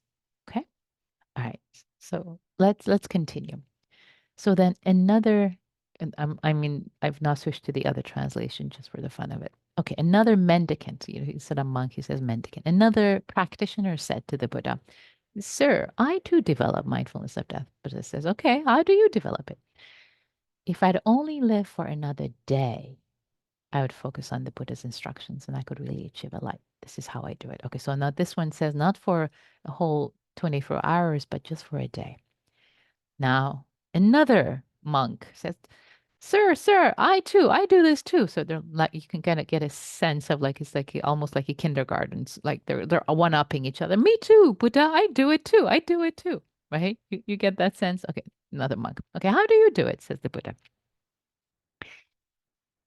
So this one says, oh, if I'd only live as long as it takes to eat a meal of alms food, I'd focus on the Buddha's instructions. Oh, so as long as it takes to eat a whole meal, if I died at the end of this meal, this is how I do it. I could die at the end of this meal. So you see, they're making the time shorter and shorter. Another one raises their hand. Okay, how do you do it? If only I'd live as long as it takes to chew and swallow 4 or 5 mouthfuls. Wow. Okay. If I died at the end of 4 or 5 mouthfuls, if I lived that long, then if I if I cultivated the Buddha's instructions, I could really achieve a lot. And then another one raises their hand and continues. The rivalry between the monks is kind of sweet.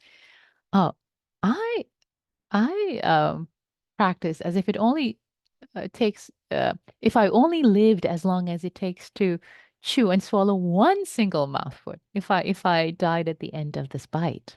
All right, you see where this is going, right? Okay. Another one raises their hand. Buddha, I practiced. Okay, how do you practice? If I only lived as long as it takes to breathe out after breathing in, or to breathe in after breathing out. Oh, just this breath. If I only lived as long as it takes to breathe in and out. And if I practiced the Buddha's instructions, if I cultivated my mind, turned my mind, then wow, then it would I would have achieved a lot. So then here's what the Buddha says, which is pretty cool. It says, okay, well, those practitioners who develop mindfulness of death by wishing to live for a day or night and live for a day, live as long as it takes to eat a whole meal, as long as it takes to swallow 4 to 5 mouthfuls, they are called mendicants, practitioners who live negligently. It's pretty strong words, right? I mean, wow, they're living negligently. They slackly develop mindfulness of death for the ending of defilements. Are you listening to this, you guys? 24 hours, slackers. 4 or 5 mouthfuls, slackers, you. Okay. Those practitioners who develop mindfulness of death by wishing to live or considering that they could only live as long as it takes to chew and swallow a mouthful, or to live as long as it takes to breathe out after breathing in, or to breathe in after breathing out. They are practitioners who live diligently. I love this part of this translation. They live diligently. They keenly develop mindfulness of death for the ending of defilements. So you should train like this. We will live diligently. We will keenly develop mindfulness of death for the ending of defilements. That's how you should train. Okay. All right. So come back to your Zoom if you had the Sutta Central translation open. So this is the Maranasati Sutta, Mindfulness of Death Sutta, right? We're doing Maranasati practice today. This is the primary teaching that the Buddha has given, or how to practice um, the Maranasati, mindfulness of death. So I want to say a few words, and then I want to do a guided, shorter guided meditation, so that we know how to practice this practice. That he's giving guidance, he's giving clear instructions how to do this.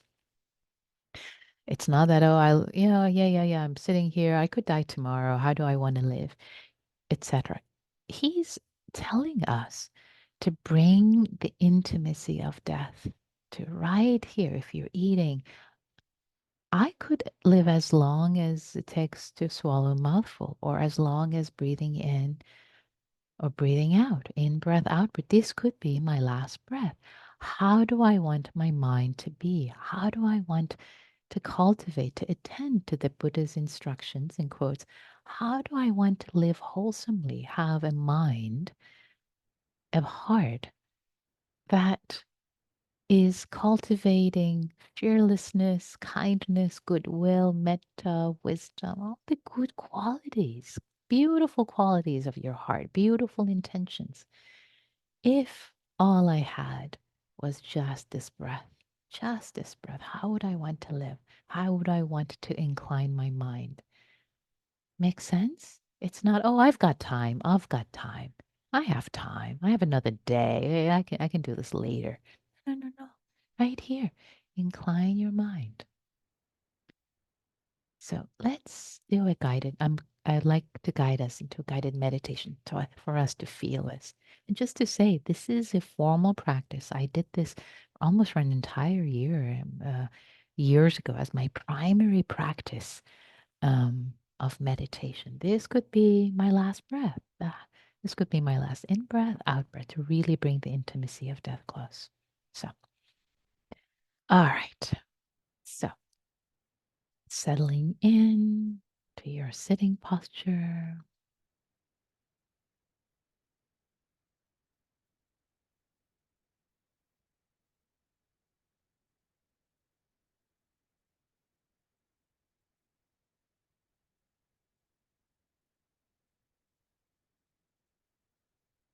Feeling your feet on the earth, your sit bone. Feeling settled. Relaxing and receiving the breath, however the breath is in this moment.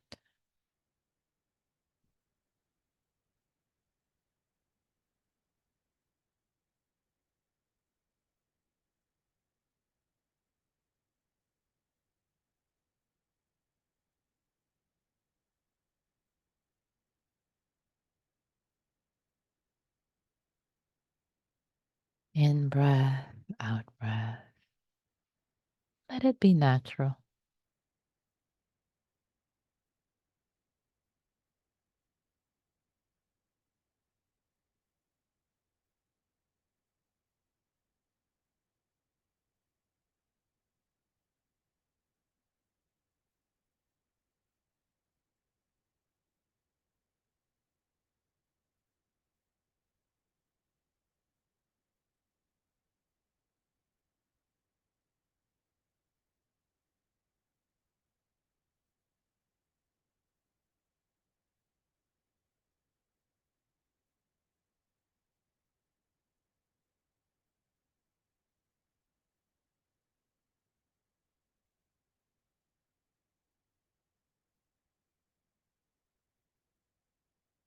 Now consider that this could be my last in breath.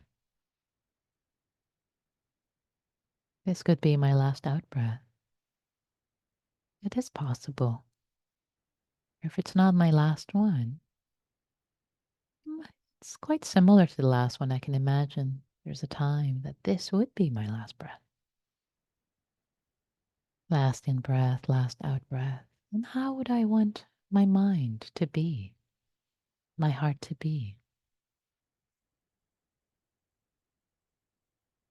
Would I want there to be a sense of gratitude, appreciation, love, generosity, brightness?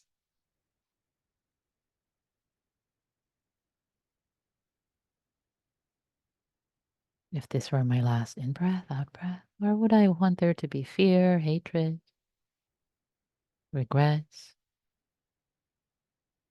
difficult emotions?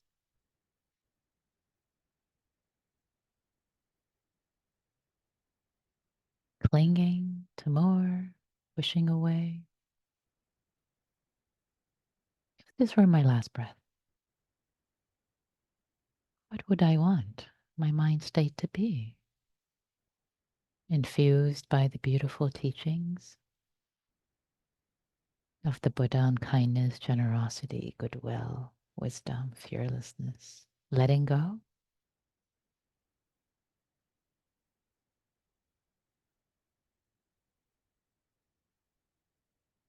And imagine this is your last moment, last breath, last in breath and last out breath. Then can you let go?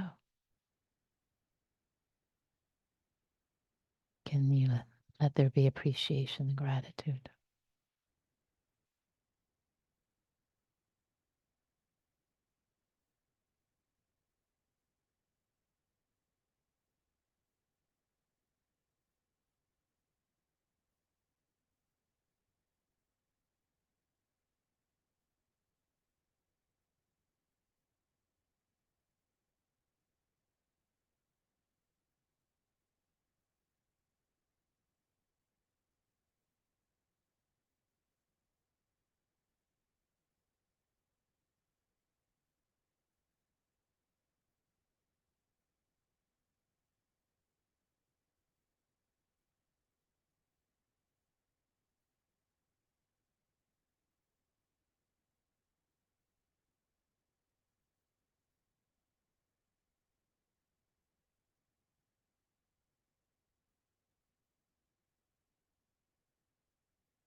Try it on for size.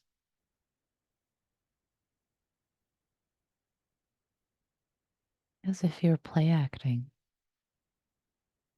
the last moment, the last breath, the last in breath, the last out breath.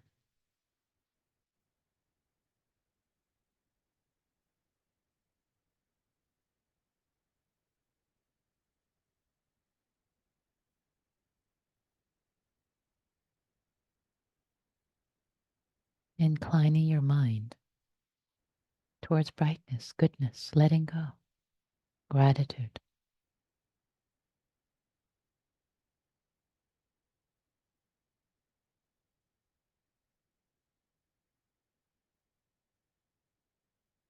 Non-clinging.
Maybe there's a sense of acceptance and letting go.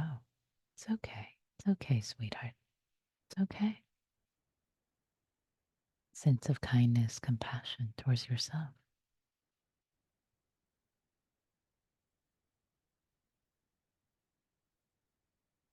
Last in breath, last out breath. Stay with it.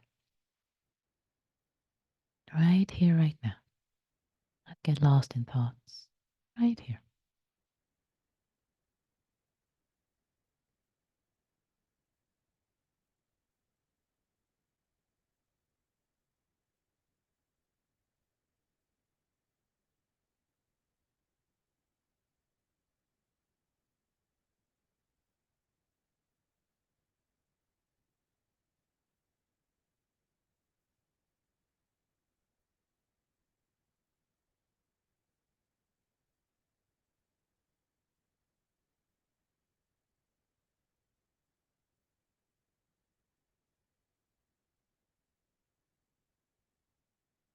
Maybe there's a sense of release.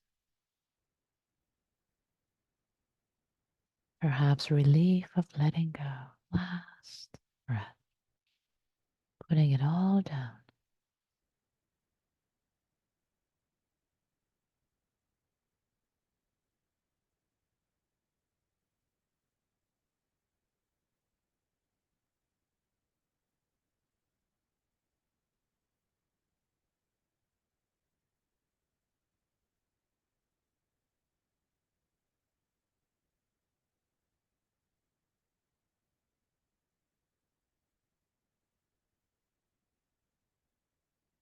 Letting go. Not clinging.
If this were my last breath, in breath and out breath,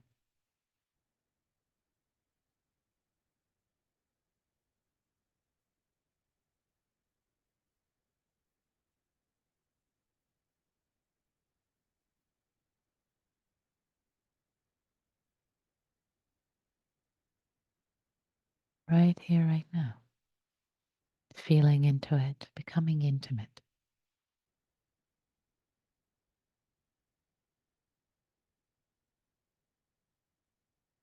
How would I want it to be in my mind, in my heart?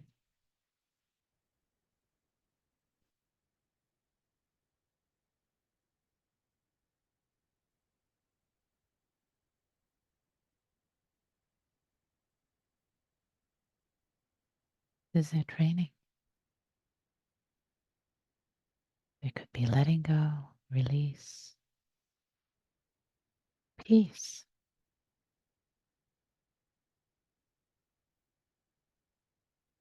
acceptance, goodwill, freedom, fearlessness.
If this were my last breath, in breath, out breath,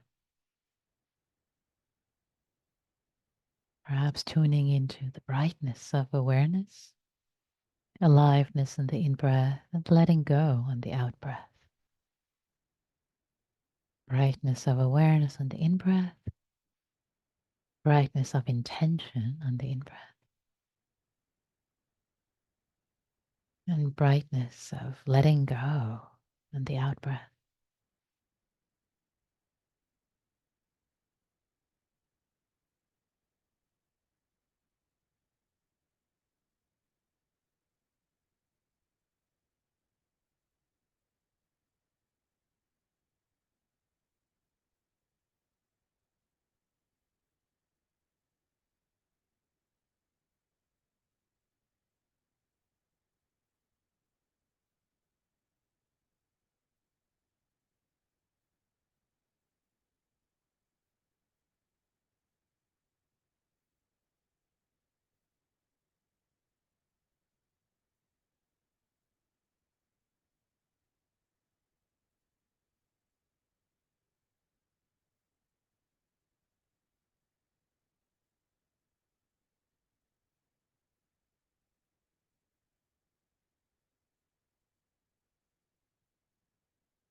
And consider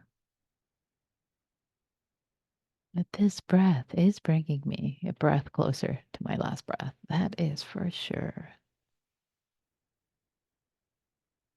Getting closer and closer. Last breath on this earth. And it's okay. How do I want to live? My state of mind and heart to be, for the sake of myself and others in this moment.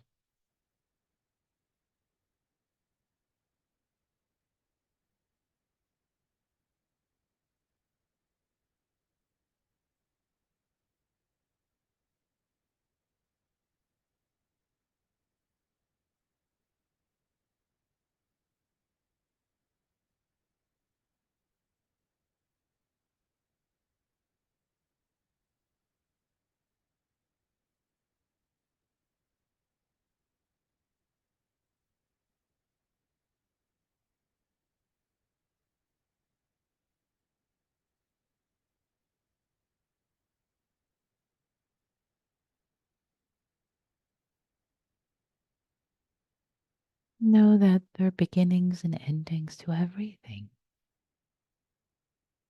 And it's okay. In our hearts and minds, be at peace. Be at ease with the beginnings and endings.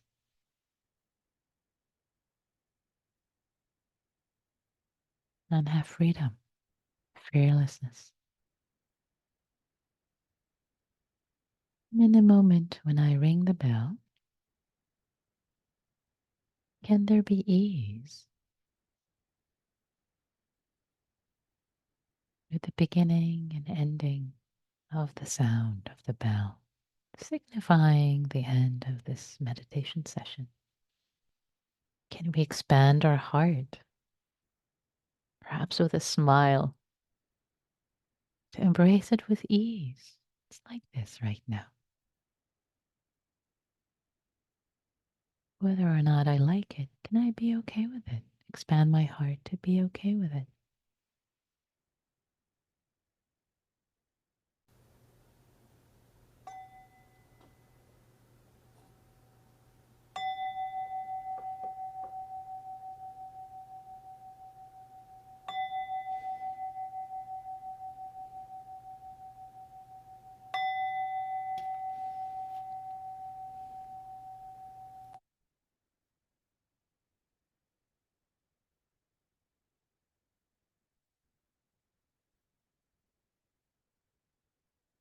Thanks, everyone.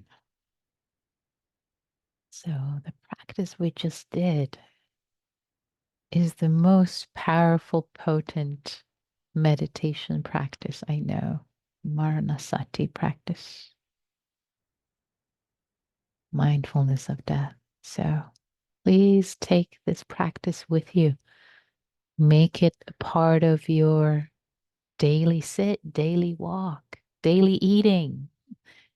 This could be my last step. This could be my last morsel. This could be the last time I talk with this friend. I see them. This could be the last. How do I want to show up? Who do I want to be? Is the supreme preparation without fear, without denial. It's okay. It's really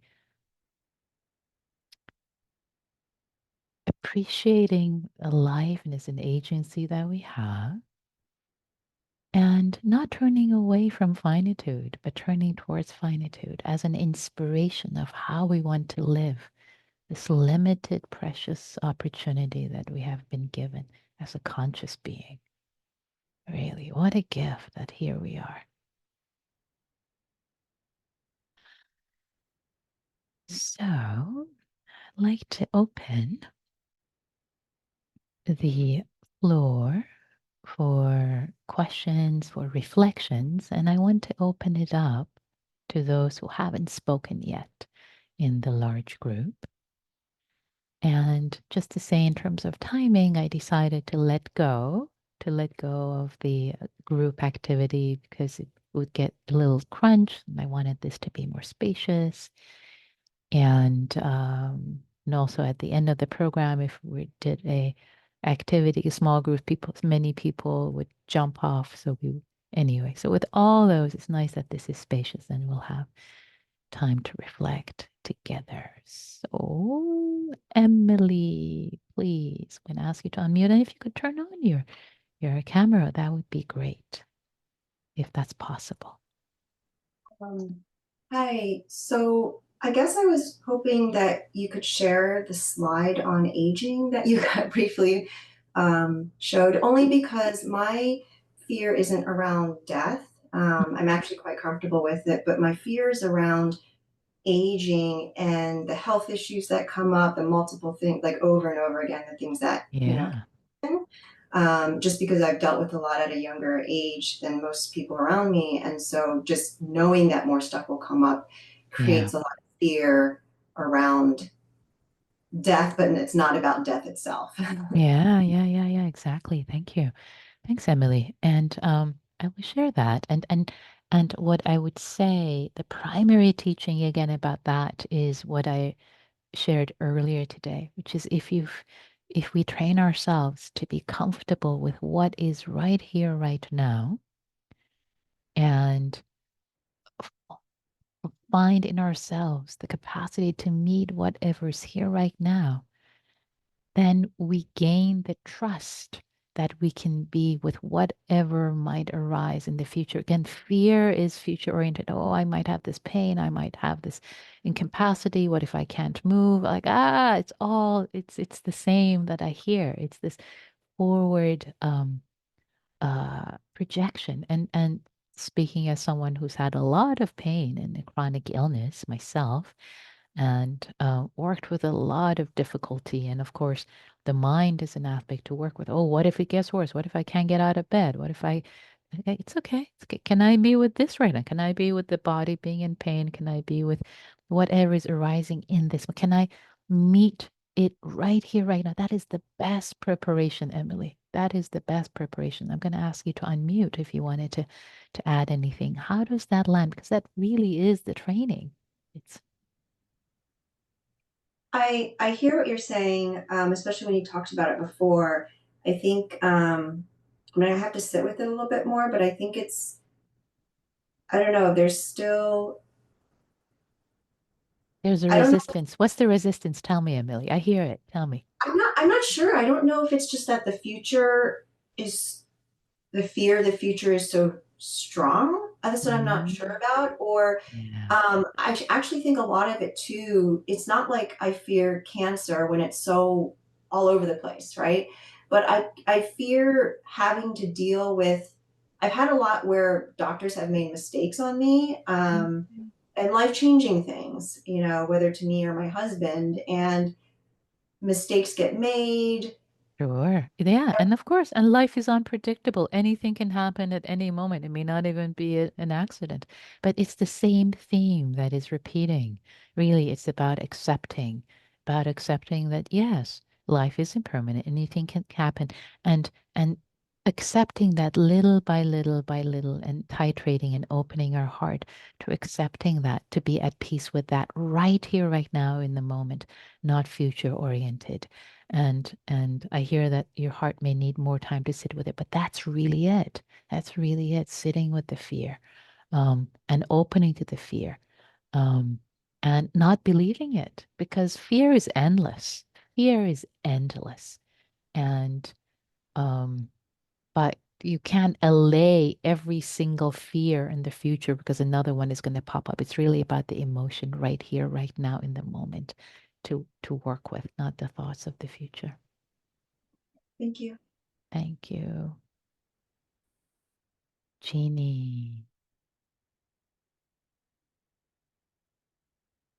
Oh, hi. Thank you very much. So many thoughts. Earlier, what came up, fear came up for me in a way through anger. I was feeling I had this vision of an angry situation, and I realized what was underneath that anger was fear, which was kind of a nice revelation for me. And but then as far as death, my concept of death is that the ego is the one in my mind that has the feelings, the thoughts, the fears, whatever. And when the ego goes, then, all that stuff goes. That the Tibetan people talk about going into the light. You did mention the light, the clear light of, well, some called it the clear light of reality, but it's always there. And even when we meditate, we can experience the clear light or the light, which, is to me very relieving and relaxing, and brings everything together, kind of, I don't know how to describe it very well, but so that's my thing about the clear light and the ego. And I don't know if you have any comments about the ego, but it doesn't really matter. Yeah. Thanks, Jeannie. Thanks for your reflections. Maybe I'll pick up on the clear light. So yeah, the different traditions of Buddhism lean into different aspects, and the Tibetan tradition, where their teachings on the clear light, etc. And here at the Sati Center, we are Theravadan and lean into these teachings. So, but something to say, because I've studied the various traditions as well, to say about clear light, etc.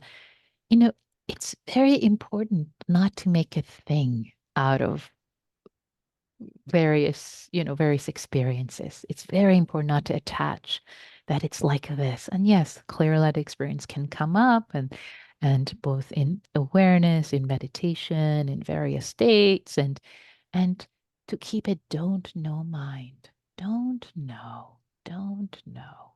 Don't. It's more miraculous and amazing as we understand this to be. So don't cling to it to make it a fixed thing. Um, with that's my invitation. Yeah. Thanks, Jamie. Carrie.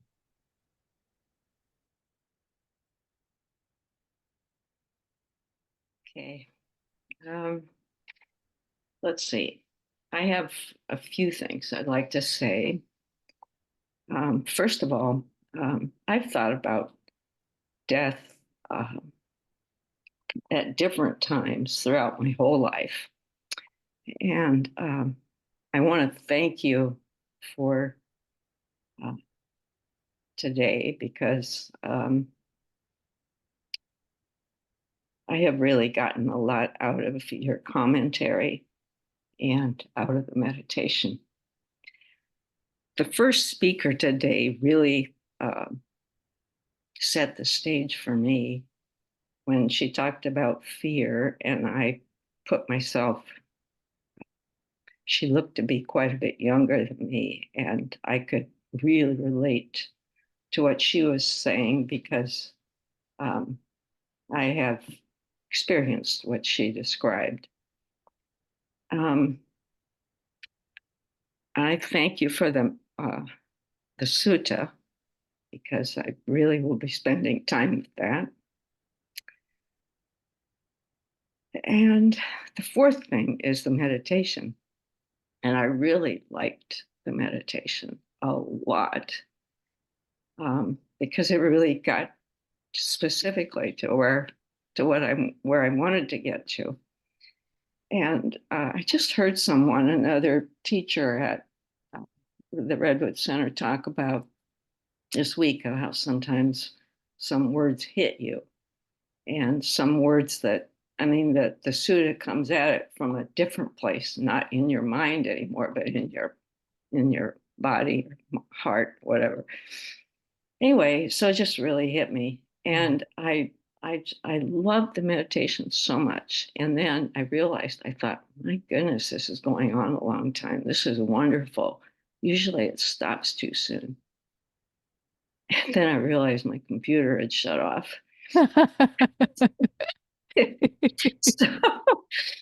So anyway, I came out. Fortunately, I opened my eyes and I saw my screen was dark.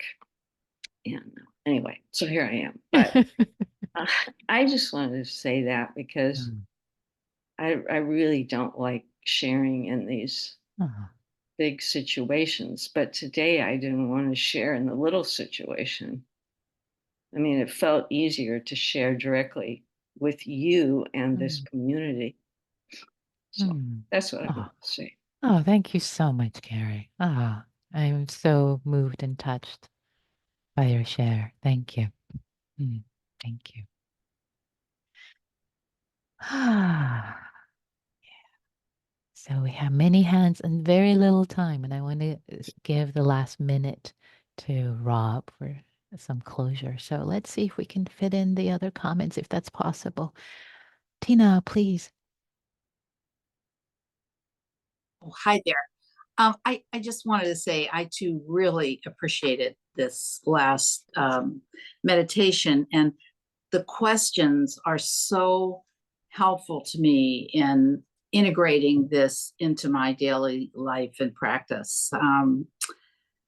Really coming to terms with this could be the last breath, the last bite, the last kiss. And I think it just makes the whole process more real. And what you say about fear is so important to me. It really touched me because it's not death I fear, it's the process. And this just the idea of asking myself this question, can I live in this moment and not worry about 10 miles down the pike? So it's very, very helpful. Thank you very much. Yeah. Thank you, Tina. Thank you for bringing that up again. Yeah, I appreciate it. And also with the fear and what can happen in the future, I'll share one more thing from my own life. My dear mother passed away a few years ago, and we're very close. And early in my life, when I had the thought of, oh, what if something happens to her? I'll be devastated. It would be so hard. Like, stay here, stay here. And she did end up having dementia, which was very hard, excruciating. And yet there was so much beauty in it that I could not have imagined. And her death, so much beauty in the present, like things I could not have imagined. My fear mind would have like, it's going to be awful, awful, awful. Like, no, I was right here without imagining what it might be. I was right here with what was. And the stability, the beauty, and it, of course, difficult too. But all of that, and the fear mind can never imagine the grace and the beauty. So, thank you, Tina. Mima, you get the last quick word before I pass it to Rob, please. There you go. I wanted to mention that for myself, Nikki, coming to terms with impermanence, I remember with my husband thinking, what if something happens? What if he leaves? And I answered that. I said, what would you do? I said, well, I got to take out the trash, I got to take care of the car, I got to get a gardener. And I did those things because he didn't wind up leaving, but at one point he did get very sick and he was on oxygen. And I just went right into that mode, knowing that this is the way it is. And if it ever were to happen, I feel like I'm prepared in that sense that whatever I have to face, it's the way it is. And I will have resources. I just pay people, hire them, do this and do that. And so that helped me tremendously to be proactive and just go head on with what is and accept it. I appreciate that, Mima, and also what you're bringing in, which is not, which is aligned with teachings as well. It's a discernment, right? It's a discernment. Okay, it's not a fear mind, like, what am I going to do? It's like, oh, okay, what am I? This could happen. Accept, could happen. It's like there's no fear. I'm not hearing any of that in me. It's like, okay, well, X, Y, Z. This is what I can do. All right, okay, good. So, yay, there's acceptance, there's letting go, there is no fear. Thanks, Mima. That's lovely. Thank you for sharing that. That is great. Yeah, absolutely. Beautiful. So, with that, I want to thank you first. Thank you so much to all of you for coming, sharing of yourselves, supporting yourselves and each other in this practice. How beautiful. I'm going to